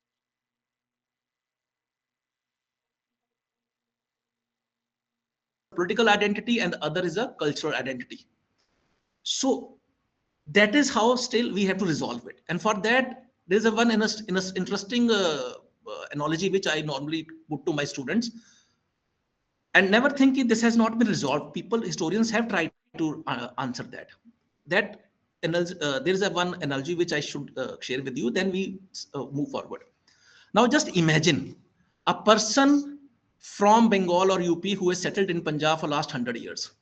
He has got his third generation in Punjab. They speak Punjabi. They are in Punjab, and for last 100 years, they have never left Punjab. And now imagine a person from Punjab who has moved to Canada, and for last 3 generations they are in Canada, and they have not learned Punjabi. They don't understand Punjabi. They have never lived in this land. Then who is a Punjabi now? The person who has moved into Punjab for last 100 years, the person who has moved outside Punjab for last 100 years, who is a real Punjabi? So this issue has to be resolved. I will move forward how it can be resolved. Do Punjab had its own conceptual models to resolve this? I agree. Historically, I have some examples, and I have I'm not very sure about this model, but the model is there. So this conflict is still witnessed on the grounds. So this is how one has to resolve it if one have to move towards a strong and a very strong and resilient Punjab, because Punjab has to first resolve these confusions, these identity issues, the multiplicities, the ethnicities, and then it can emerge as a very strong one identity, which would give space to many multiple identities which are existing in it. For me, I usually say the word, but we need. Can we have a Punjab politics which is inclusive, or are we going for a Punjab politics which is exclusive? So exclusivity and inclusivity, these are the two words for the historians to study Punjab, its society, and how things would be moving forward in the political circle. Because on the ground, you will say कि in Kharad, for example, I am using Kharad as an example, कि जी Kharad में हिमाचली बहुत है, ਹੁਣ ਤਾਂ Punjabi vote ਜਿੱਤ ਨਹੀਂ ਸਕਦਾ ਇੱਥੇ. So you would come across these issues and you have to resolve it. One day you have to resolve it. Sit down and resolve it, how we can move forward. So this is the second point which I want to touch. I will be just touching in these models so that I can answer the questions if they come. Now, the second thing, there might be in your mind, were historians, were scholars working on this to resolve this issue? Yes, we do have Khushwant Singh. When he was talked about the Sikhs and Jats, in History of Sikhs, he said, agreed that he said Jats might have come from other places, because we have a Chachnama, we have a reference that they were moving around Sindh and they were moving upward in Punjab. So he said they might have come from abroad, they might have come from, not abroad, outside Punjab, not from other country. But they have lived, they have adopted, and they have forgotten all other identities. Now they are Punjabis. So Punjab is what they reflect in their ethos, in their thought. So he tried to generalize an idea in which the land would become a strong unifier. The land itself would become strong unifier, and for that land, it would have its some cultural ethos. How those ethos would be used, employed to create and strengthen that unifier, so that more and more people would be given space. And these spaces then could create a strong voice, overriding the internal confusions. So moving forward, these are the questions which I wanted to raise with you. But now, moving forward, is there a way out? I was reading one novel. I will just share one dialogue with that you, and then I will be moving forward to my that conceptual model. What can be done, and what I am thinking, and I am moving back into medieval Punjab and trying to find an alternative. It can be in 3-4 parts. The first, in that novel, there is an incident. It is called 84 Lakh Yada by Jasbir Mand. There is one small incident when a person, he said, I was about ki jado main onu goli maran laga, 84 ਤੋਂ ਬਾਅਦ ਉਸ ਮੈਂ ਉਹਨੂੰ ਪੁੱਛਿਆ ਤੇਰਾ ਨਾਮ ਕੀ ਹੈ, ਤਾਂ she said ਮਨਜੀਤ ਕੌਰ। ਇਸ ਮੌਕੇ ਤੇ ਵੀ ਉਹ ਕੌਰ ਲਾਣਾ ਨਹੀਂ ਭੁੱਲੀ। So there are two, you understand this, what ਇਹਦੇ ਥਰੂ ਕੌਰ, ਜਦੋਂ ਉੱਤੇ ਅਟੈਕ ਹੋਇਆ ਉਹ ਉਸ ਤੇ ਵੀ ਉਸ ਵੇਲੇ ਵੀ ਕੌਰ ਹੀ ਸੀ, ਉਸਨੇ ਉਹ ਨਾਮ ਸਪੈਸ਼ਲੀ ਯੂਜ਼ ਕੀਤਾ ਕਿ ਮੈਂ ਕੌਰ ਹਾਂ। Then the incident happen.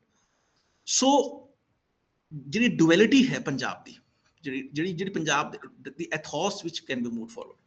So what is a way forward for me when I was moving back towards pre-colonial sensibilities? For me, Punjab politics could only move forward through Gurmat. Why I'm saying? Not because of some emotions. Gurmat means what? The ideas of gurus. Until you go back and understand how Gurmat is moving forward, how it is at ease, how it creates a space where various voices were coming together and creating a strong ethos. Beginning, it started with Guru Nanak Dev Ji, but one of the strong symbol which emerged to give a common platform to the whole Punjabiyat and strengthen its idea with core inclusivity was Guru Arjan Dev Ji. He is important and significant for three reasons for me. First, it's the compilation of Adi Granth. It would have been very easy for him to give spaces to only 5 gurus. What he did, he created that inclusivity to the core, which gave Sikhism, Punjab, the very fundamental support to create a dialogue for all the existing traditions. So you would have one of my friend who was abroad, he called me ki, does Guru Granth Sahib have upper caste Hindus? I said yes. So lower caste, yes. Muslims, yes. Hindus, yes. Namdev, yes. Everyone was given a space. So the tradition, that mind of the Guru. And secondly, very important, we normally don't understand that idea, but still it's very significant historically. That idea was the martyrdom. It would have been very easy for him to create a dialogue with the ruler. It would have been, normally we say na ki Akbar ne zameen ditti, Akbar ne tala di. This is not how things were perceived in those times for me, if I study historically. Had it been the case, gurus could have created a dialogue. There is Mia Mir, Qadariyas, Guru, they have access to the court. But what Guru Arjan Dev Ji was asserting, his right, the very core issue of Punjabiyat, which would create a dialogue with all other ideas, but would not compromise on anything. So that name, Manjeet Kaur, when she was, it is not only the killer who can be Singh or Kaur. It can also be the person who has sacrificed himself or herself can be Singh and Kaur. So Guru created the higher platform in which he suffered and he laid his life. That is the basic. That is why you would see in those times the reaction, not only in Punjab, throughout India. There are literatures among Warkaris, even Mohsin Fani, which is normally condemned otherwise. You see him and just study how he's talking about the Sikhs, why they are so important, why they are so significant. So that tradition, and then the Harmandir Sahib. So these three symbols which were there, one has to bring that with the core understanding of inclusivity in the Punjab politics. Until it is done, the identity would never be fixed. That tradition is then further strengthened. Why I'm saying, I told you, I'm just not saying about because there are certain emotions. I'm just telling how things were moving forward. Then you come across the working of Guru Tegh Bahadur Ji, Guru Gobind Singh. It's the idea of dharma. So there is no complaint that you have killed me. There is no anger complaint.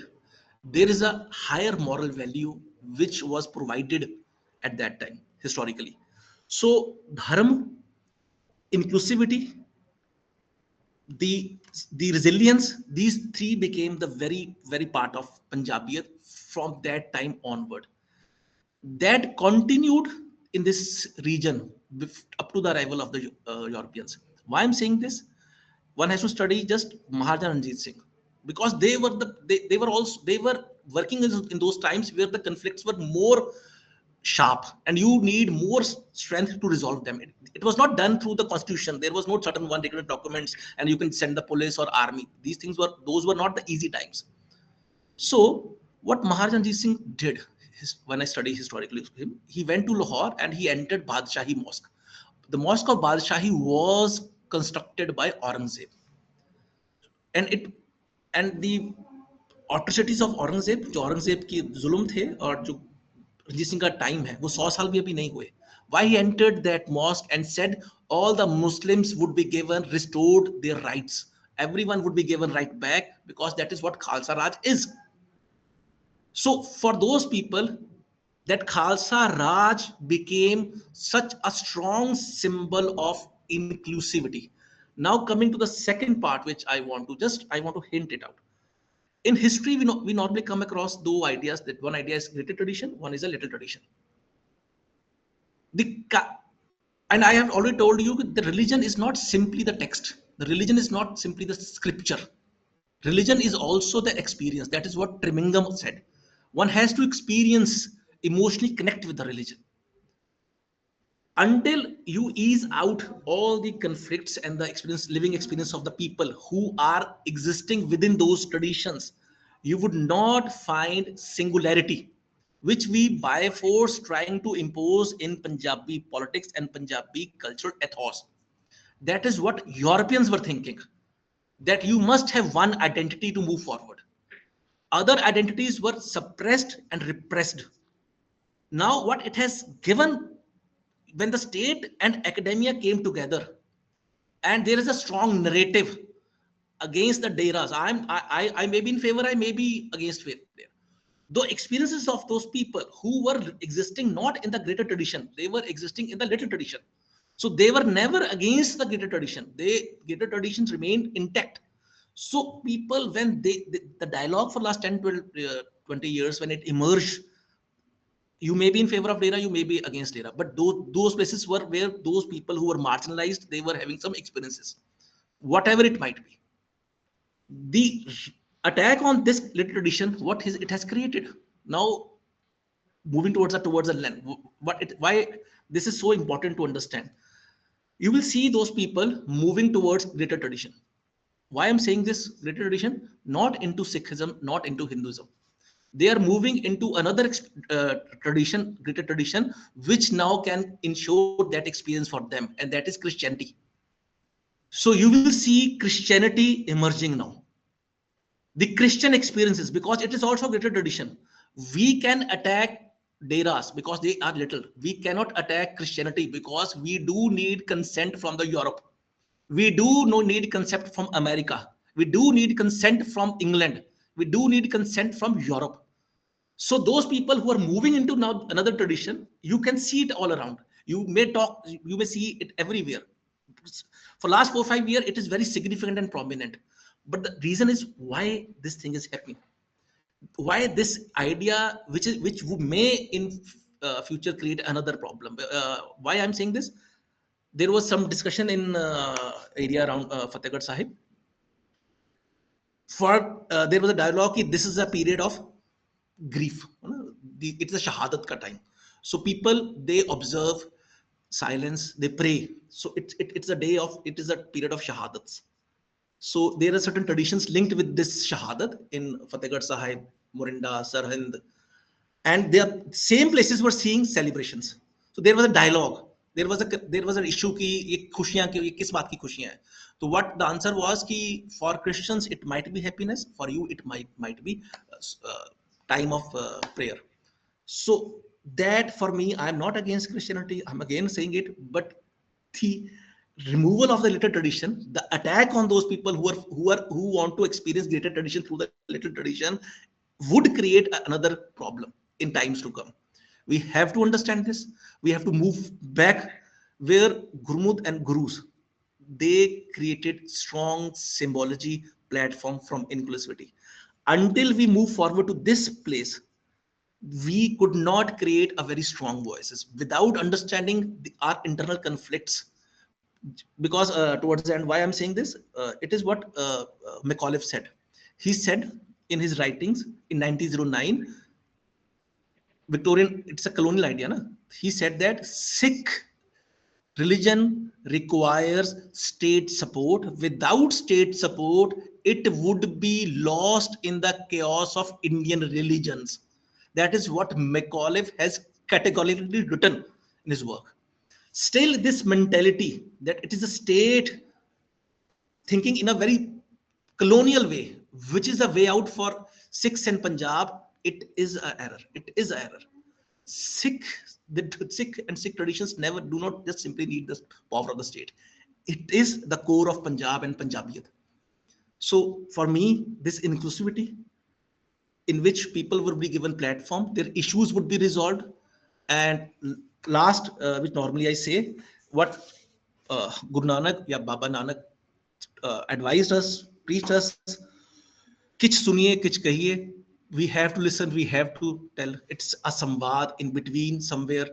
That is the basic core idea which is required in present political scenario to resolve the conflicts, create a samvad, and then move forward. How Gurmat, yeah, gurus have shown us the path because they were resolving the conflicts of last 1000 years.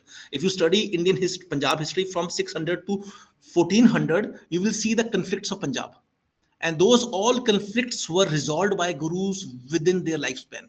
When they said, na koi Hindu, na koi Musliman, there was a reason why they were saying this. So that inclusive platform is the need in Punjab politics if we have to move forward very strongly. So with that, I would be resting my argument, and I hope I had made certain meaning in this political discussion. So with that, thanks to everyone.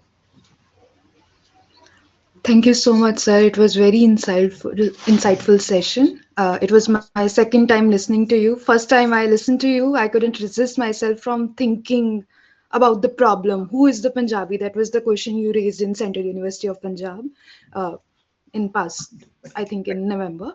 So now maybe I will be thinking more about the solution that Gurmat provides. You told about the beauty of Gurmat, the resilience, the inclusivity aspect that Gurmat provides. Sir, I am thankful to Vikas sir for inviting personalities like you, Kuldip sir, and Sekhon sir, and next in line is Dr. Satnam Singh Deol. So I am very thankful for your expert views. So thank you, sir. So moving forward, I invite Dr. Satnam Singh Deol, Head of Department of Political Science, Guru Nanak Dev University, Amritsar, Punjab. Sir, the session is open for your lecture. Yes, thank you.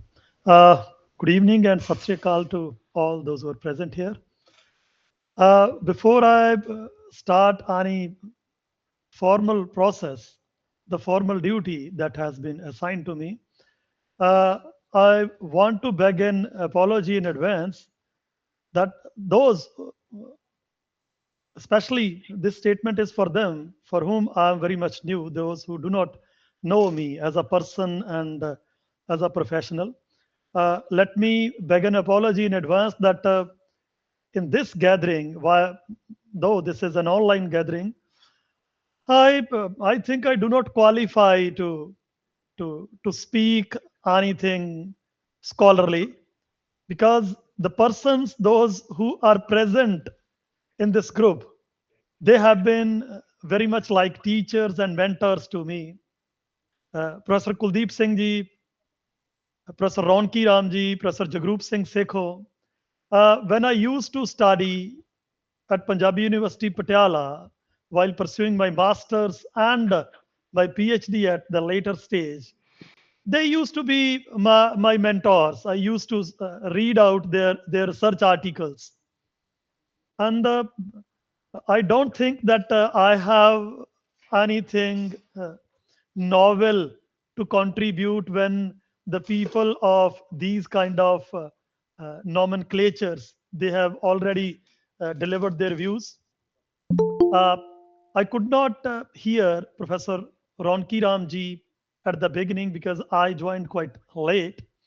Uh, uh, I did attend the lecture of Dr. Jagroop Sekhon ji. That was a learning experience for me. Professor Kuldip Singh ji, whenever you come here in the department, we very usually, very frequently, we discuss the issues and concerns which are very much prevalent in the contemporary socio-political and socio-economic fervor of Punjab. And whenever I listen to you, whenever I interact with you, believe me, I swear by God, uh, it is always a learning experience for me. And once again, you talked very precisely and you talked very scientifically. Thank you very much. Priyatosh ji, that is the first time that I have heard you. That is the first time that I have got the opportunity to listen to you. Whatever you spoke, that was very much relevant, and I did enjoy whatsoever you discussed. So my gratitude to you. You delivered very positively. Now, I was thinking when prior to this lecture, actually, I did talk to Professor Kuldip Singh ji on mobile phone, and he already anticipated the pain I would be suffering from, the pain I have been suffering from now. He said, "Whosoever speaks at last, that person has nothing much new to speak out." But yes, he said that the person who speaks at last has always got one advantage, that even if you are not adequately prepared, you can utilize the ideas and opinions of others to construct and complete your idea. So, with these words, please allow me, Professor Ronki Ramji, Professor Kuldip Singh ji, Professor Jagroop Sekhon ji, please allow me now to speak something, please. है ਇਹ ਗੁਸਤਾਖੀ ਤੁਹਾਡੇ ਬਰਾਬਰ ਬੋਲਣਾ ਜਾਂ ਤੁਹਾਡੇ ਹੁੰਦਿਆਂ ਬੋਲਣਾ? Thank you very much. Yes. What issue I would be talking on today?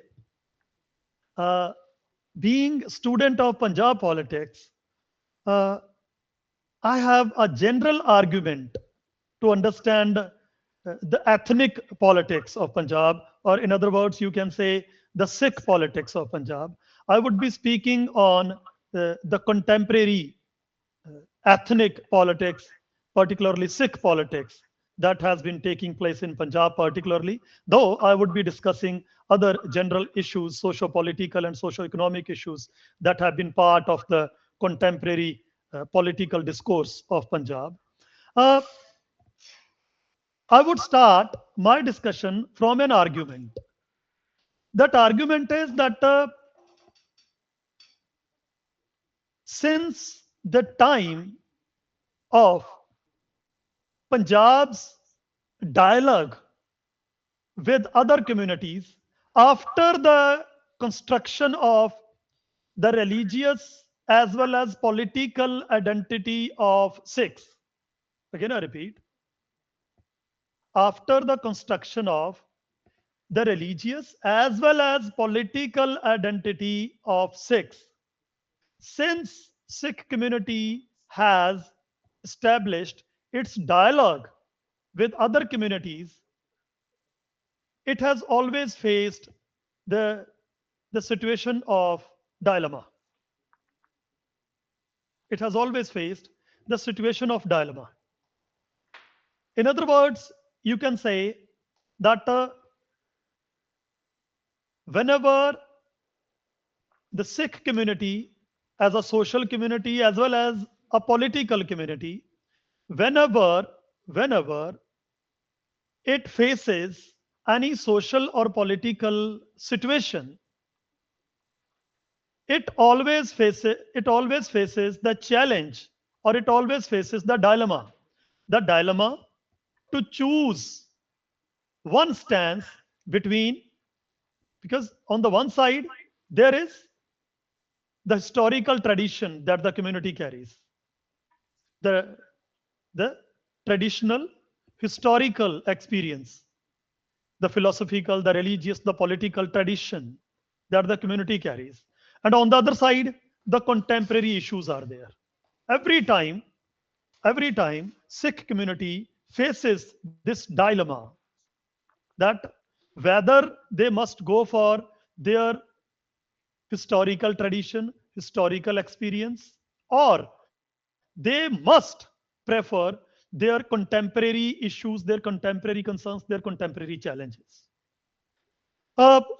As the previous distinguished scholars, as they have already narrated the socio-political, socio-religious history of the Sikh community. I would not indulge much into that detail, but yes, to construct my argument, I would start my discussion from the stage after the invasion of the Khalsa Raj by British during the late 19th century. Sikh community had been facing a dilemma. What was that dilemma? Whether they should make efforts, whether the community should once again make efforts for the establishment of their sovereign political community, or whether they should accept the sovereignty of the British. I forgot to tell you that the other part of my argument is that whenever the Sikh community finds itself in a situation of dilemma, and in that situation of dilemma, there are two extreme contradictory positions. They never adopt any of the contradictory negative situation. Rather, they try to adopt the middle path. And I would try to argue that Sikh as a community are very much liberal. They do not take any extremist stance. When Khalsa Raj was invaded by the British, they were in situation of dilemma whether they should once again start making efforts for the restoration of their sovereign identity as a sovereign political identity, or whether they should accept the sovereignty of British. They did not accept any of the stance. What did they do? They rejected British sovereignty, but they did not go for their their exclusive sovereign state once again. What did they do? They adopted Indian identity as their identity, and immediately after that, the Sikhs they started for the freedom, for the independence, or in other words, for the political sovereignty of whole of India. The Kuka movement, the Namtari movement, the Gadar movement. What did they do? They adopted the liberal path. They did not adopt any of the extremist position. When there was launch of democracy in India, when the community was introduced to democracy, again they were in a position of dilemma. What was that? Whether they should start making efforts for for manifesting themselves as a completely decomide, a completely separate community from Indian identity, or whether they should accept their identity as Sanatan identity, as it was being popularized by certain Hindu rightist outfits at that time. What did they do? What did they do? They rejected their Sanatan or Hindu identity, but simultaneously, what did they do? They decided to keep their Indian identity with them. What is the proof? The proof is that at the time of partition, when they were once again in the position of dilemma, whether they should join Pakistan or India, or should they demand a separate Sikh homeland for themselves, in the situation of dilemma, what did they do? They rejected three of the extremist positions. What did at least two of the extremist positions? They first handedly they rejected to go for any sovereign state or sovereign kingdom for Sikhs. They decided to join India, to join Hindu majority India. But after the commitments of Jawaharlal Nehru and Mahatma Gandhi, that yes, their autonomy, their religious autonomy, their political autonomy would be acknowledged and protected. During post-independence period, once again, Sikhs, they were in a situation of dilemma. What was that? Whether they should keep on living as a subordinate, as a community subordinative to the majority Hindu community, or they should launch a movement for the restoration of their political sovereignty. What did they do? they only went for political autonomy and not political sovereignty. They rejected their subordinative status under the Hindu majority community, but they never went extremist. What did they do?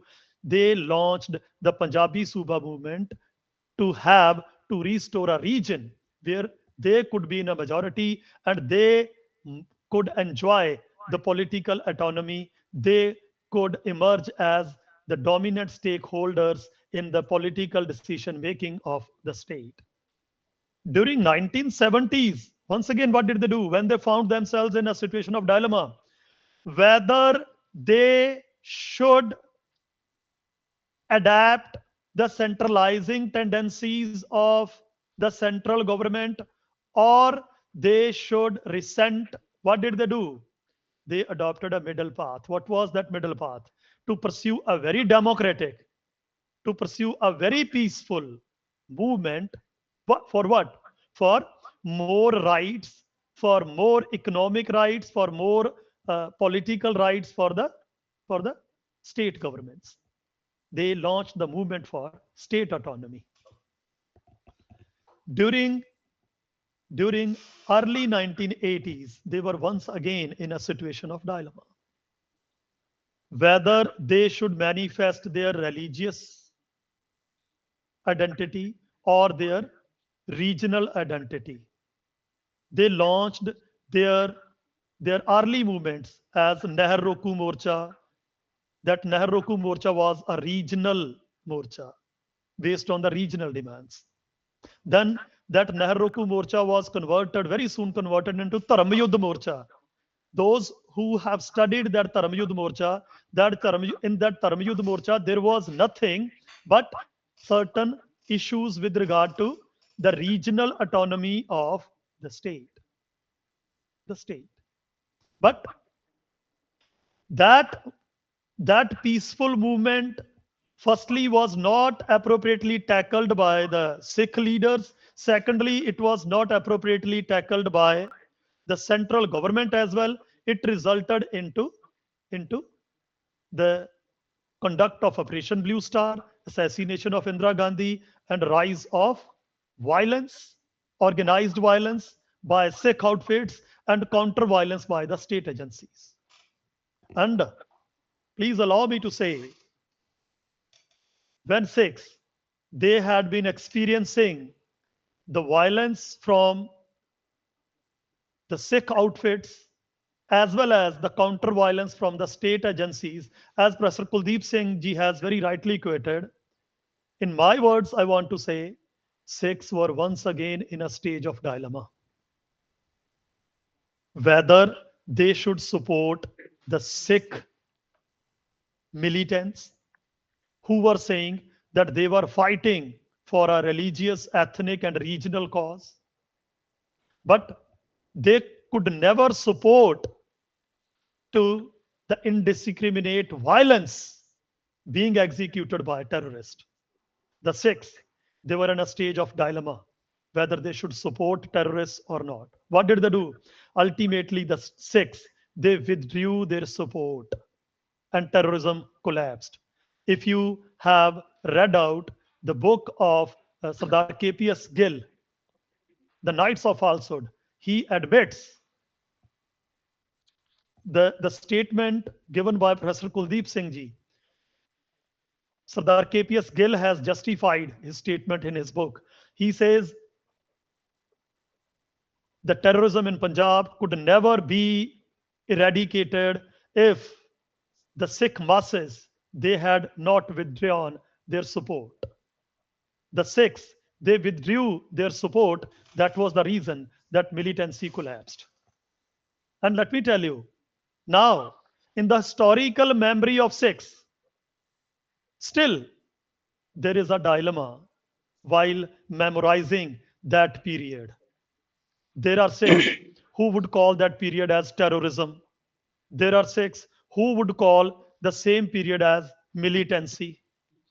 Hmm. The Sikhs, they would support the regional causes, the regional issues, or even the resentment which was the the basic cause of the rise of militancy in Punjab. But there are six those who would say that the period of militancy was not actually militancy, it was the period of terrorism. Why? Those days were the black days because even the Sikh terrorists, they executed indiscriminate violence. And while memorizing the role of state, the Sikhs, they are still in a stage of dilemma whether they should appreciate state that it eradicated terrorism, or they should blame state that state agencies have been responsible for the extrajudicial killings of countless number of Sikh youth. And now the the core part of my argument, please. Now, it has been told to us during 1990s, the state had formally declared that terrorism has been eradicated. My question is, my question is, has terrorism been completely eradicated? Has terrorism completely declined? And if it has it declined permanently? Why do I raise this question? Why do I raise this question? There is a ground behind it. The regional issues, the ethnic issues, which became the cause for the rise of terrorism in Punjab, those core issues are still prevalent. Those core issues are still alive. If issues are not dead, how can you say that the movement that had originated on the basis of same causes, that movement has permanently declined or permanently died? My argument is that as the core regional issues, as Professor Kuldip Singh ji has highlighted, the issue of river water resources, the issue of Chandigarh as capital of Punjab, the issue of Punjabi speaking areas of Punjab, now the issues of Sikh political prisoners, the issues of human rights violations. If these issues are very much prevalent, very much alive, how can we say that Sikh extremism has permanently collapsed or declined? Now, I come to the another part of my discussion. What is that? What is the contemporary stage of the ethnic politics or Sikh politics? At this very stage, the Sikh politics, especially the ethnic politics in Punjab, has been facing the situation of dilemma. What is that dilemma? The Sikhs, they are facing a situation of dilemma, as Dr. Priya Tosh Sharma ji has highlighted. They have primarily been facing the dilemma of their identity. The Sikhs, they have been facing the dilemma of their identity. On the one side, they have certain economic issues, especially agrarian issues. On the other side, the core regional issues and ethnic issues, which have been prevalent in Punjab's political discourse since 1960s and 70s and 80s, those issues are still prevalent. Sikhs are in dilemma. Same Sikh is a Sikh as per his religion. Same Sikh is a farmer as per his economic identity. That is the reason you perceive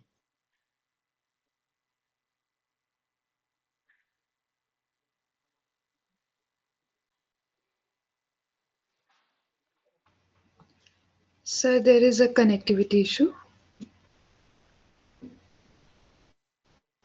Hello, sir.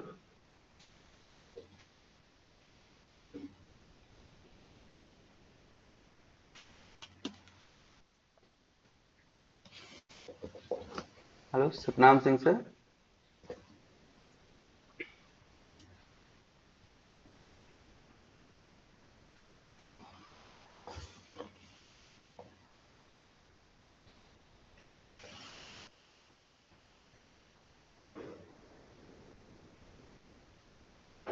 Hello sir.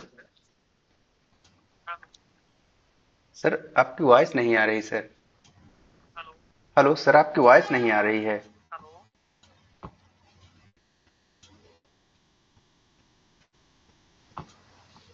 See, we are continuing for 2 hours. Maybe Yes, phone's yes, sir. Yes, battery sir. Yes, sir. So I think just Arpan ji, uh, battery issue. Yes. हाँ, please So, invite to Professor Ronki Ram sir for chair address, and after this we will end the session. so participants, we regret the technological issue. So, Dr. Satnam Singh, as far as I have understood his lecture, the discussion again came back to from where Professor Kuldip Singh has started, that issues continues. It's the channels which have changed, the channels which have become fragmented, and then in between there were discussions of how we are in that how Punjab right now needs the leadership, a strong leadership to strike to revive against its challenges, and then of course the very insightful lecture on Hello sir. identity crisis which Punjab right now is facing. So as we move towards the end of today's webinar, Okay sir. I Okay sir. invite chair of the session, Professor Okay sir. Okay Ronki sir. Ram, for his chair address. So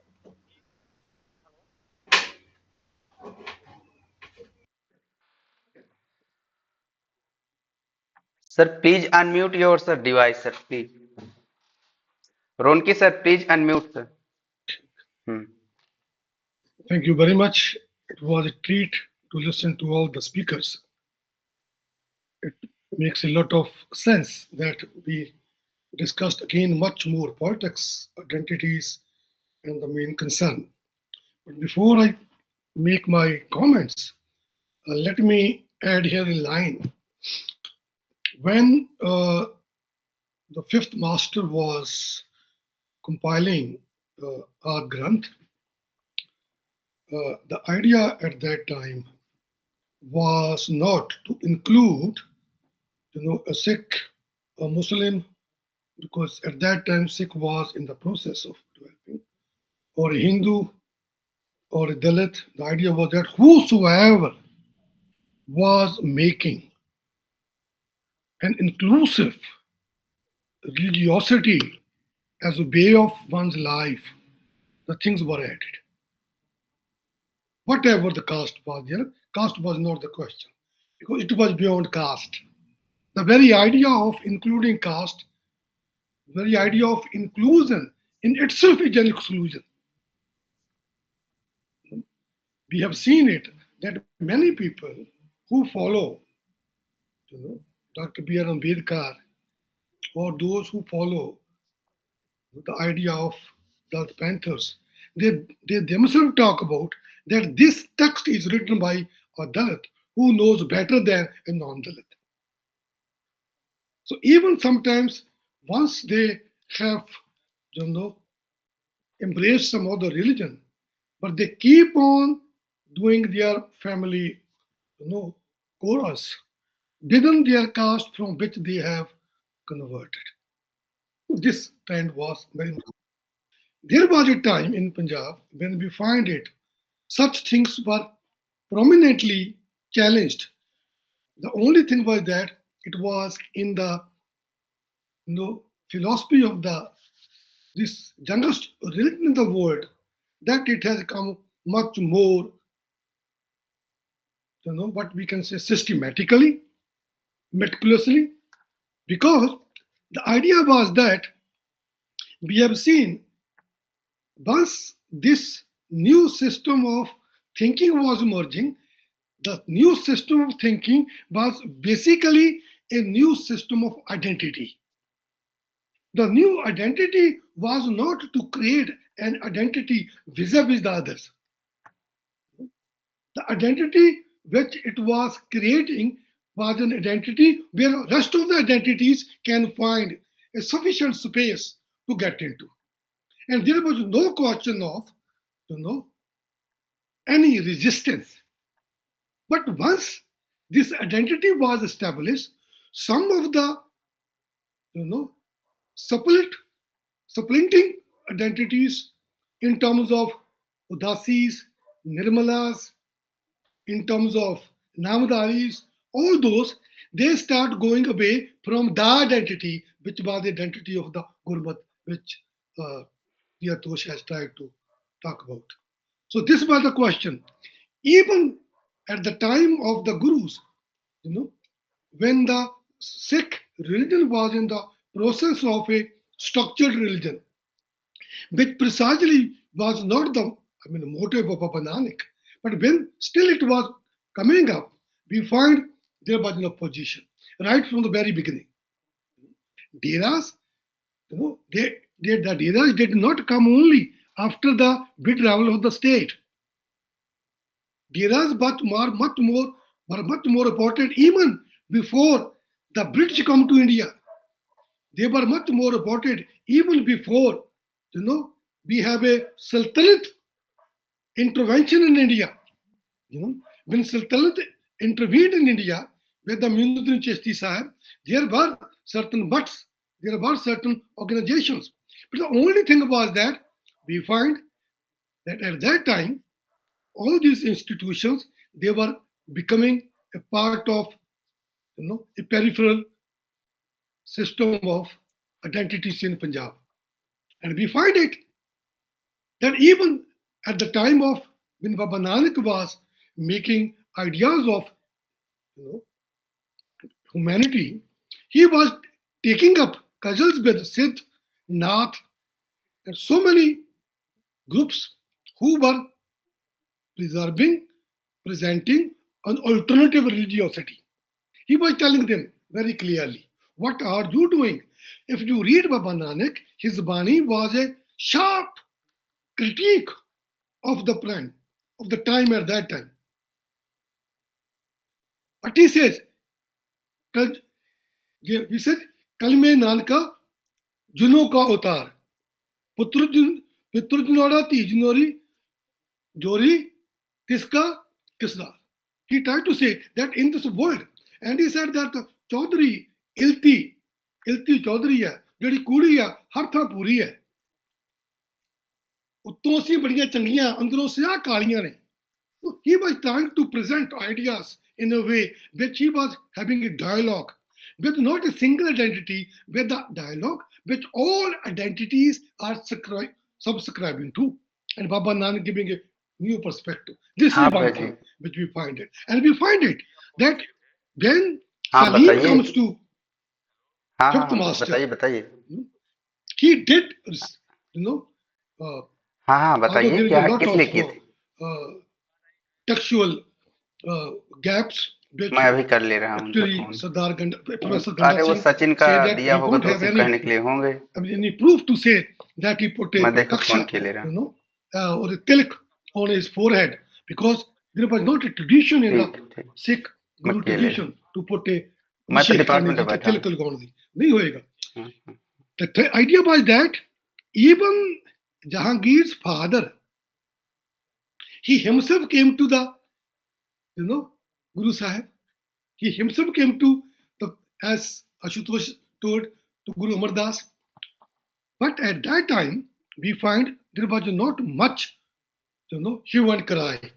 Rather, when Akbar came, hello, he asked, because there was some sort of instigation that in the Guru, which is being in the process of compilation, it is belittling Islam. And he heard some of the couplets, some of the hymns. He was very happy. Nothing, instigating, nothing incriminating was said against Islam. And he said, why he came? Because there were certain, sections of the society who were complaining to the Darbar, as Sekhon said, Delhi Darbar. They complaining to them. And we have seen it, that in the Shahadat of martyrdom of Guru Arjan Dev Ji, if, Naqshbandiya is very much involved, Ahmad, he was involved. we also find it Chandu Shah ठीक equal ठीक in the world ठीक because the ठीक ठीक reference comes, and one is a Khatri, and other मैं is मैं a कर लूंगा other अभी is a just session Sufi. के उठने के बाद में मैं कर But रहा हूँ, है ना? Sufi has a problem with the Qadiris. Sarhandi has a problem with the Miyamir. Because why Miyamir was invited? Why not I was invited? I'm a big Diradar. I'm a big Mahant. I'm a big Mullah. Hmm? He was trying to cultivate animosity with that master, with the Guru, to whom he said, people say Sacha Padshah. So identities were there, but the identities are there. Within the identities are much more clashing. It was at this moment that if any major identity is being challenged,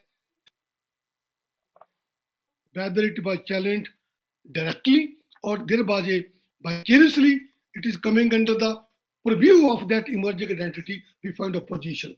That issue is still alive. Whenever something has been projected in Punjab, it was always believed that it is a question of sovereignty or it's a question of challenging the sovereignty. Now, what we feel, what we find it at this moment, we find why when we talk about Punjab, our being talk about Punjab is not being taken up in a similar perspective when Jharkhand issue was come up, or when Bihar issue has come up, or when Bengal issue has come up, when Gujarat issue has come up, when Punjab issue come up. Punjab is not something different from it is different. Every state has a difference. But the moment issue comes up here, people start get alerted.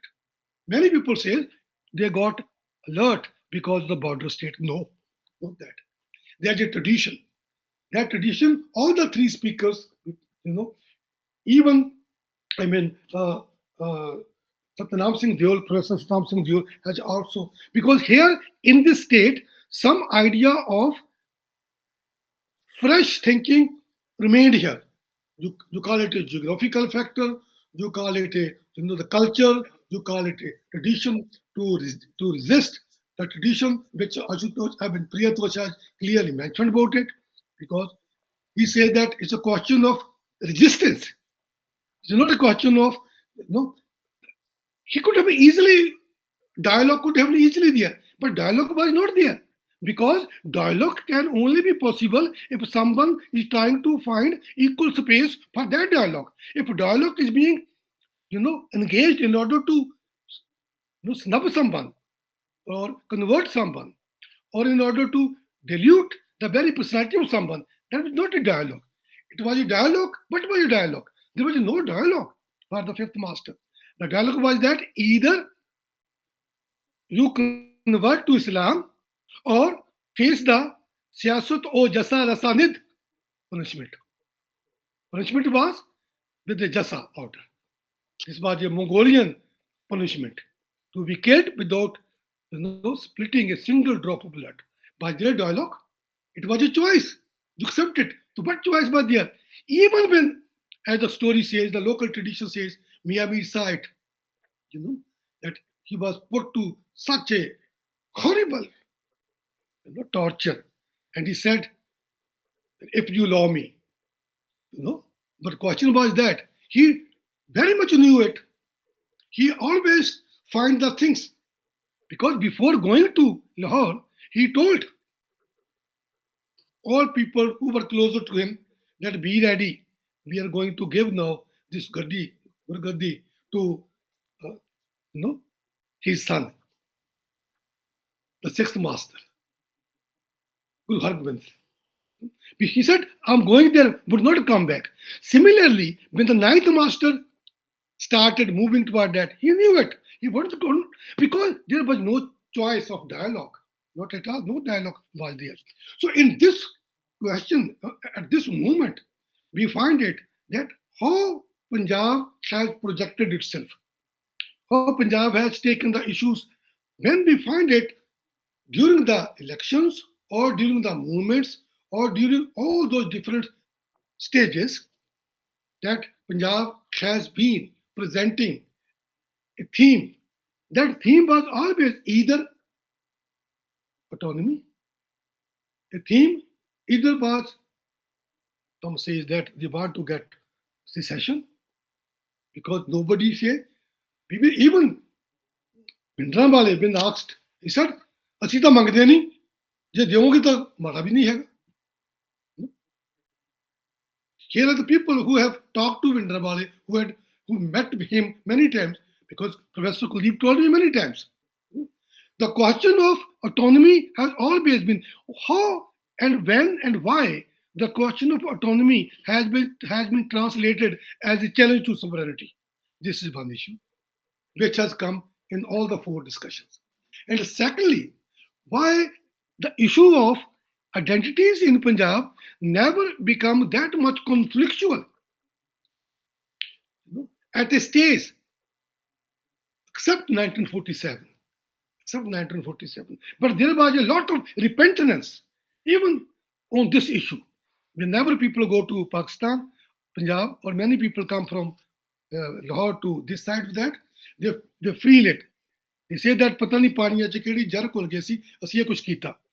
Because some traditions here. Now the question is that for the young scholars, for all of us to find it, really, do we have something special in this part of the country, what we call a land of five rivers, which can provide a new thinking, and whether the identities, the language and terminology of identity which we have in the Western world, whether the identities which we talk are equally similar to this or our identities are different. Do we understand the question of inclusion and exclusion from that point of view, from that perspective? How we would do it? We need to talk like this. What happened over the last many years, as I think Preet was said, McAuliffe said that you need a state to support a religion because they have nothing beyond that. Their state and religion remained the one thing. And even after their state became independent of religion, they did not have the courage to put the state totally into oblivious. Pope still remained there very important. They still respect it. So thereby, we find it the whole century, from the First World War till date, and before that, the statesman came into existence. Since the 30 years of war, which was the major standpoint, in the domain of European history, we find it. We have a history of our own also. We did not come into existence only after 1648. If state born in Europe in 1648, we did not born in 1648. If they had a problem, if they used to fight, but we did not used to fight like they fought in 30 years of war. We had our own religion, but our religion was not the religion where we have to declare as a Protestantism from a Catholicism. We have our Niranjani Khada, we have our Vaishnava Khada, we have our Sanatana tradition, but we did not have those conflicting, identities which they had. So now, when we try to understand our religious identities, our political identities, our social identities through that textual knowledge of such things, we find lacking somewhere. So there we find it. People say that we are not a religion of a book. It's a very, very interesting thing that we are not a religion of a book. We are not a religion of a pegambar.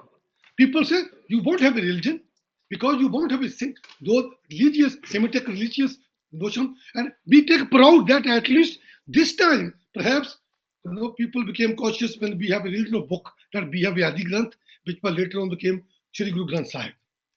We thought that we have also one pilgrim's place, like Makkah, we have also there. Then we say that we have also a tradition of, which they have the tradition of Gurus, tradition of Pegambar. Then we start understanding that. We forget Baba Nanak's idea because he tried to build up a tradition. What was a tradition? If there were manjis created, in order to bring people, irrespective of their Jamaat, Jat, Dharam, language, anybody who want to come to the Pangat, anybody who want to join the Sangat, he was not supposed to become first the Sikh of the Guru. He was welcome.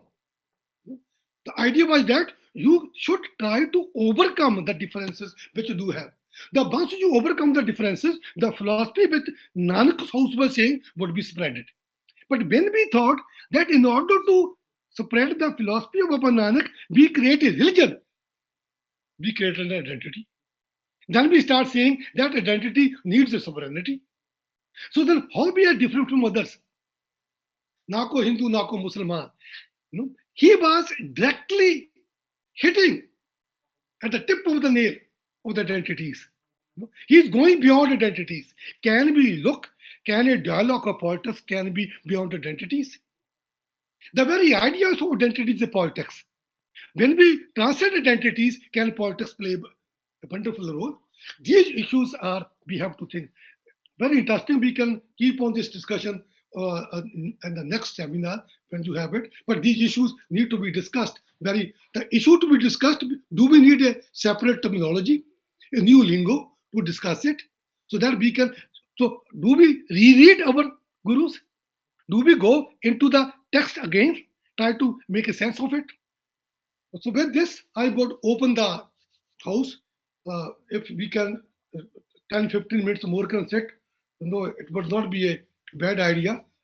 Most questions, comments, and I think that the speakers would be given enough time to answer them to those who wanted to. I know that we have 22. We have sitting here for the last, say, no, 2 hours almost, because Yes, sir, 250, yes, sir. 2 hours, we can also continue with 2.5 hours. No problem. Please open the discussion and Arpan, please take it up and make a further proceedings regarding the situation. I think we would learn more from the speakers and from the question and answer session. Thank you very much. I won't speak a single word after that. Thank you so much, sir. You kindly summarized also, but you also extended a newer or like an extended perspective on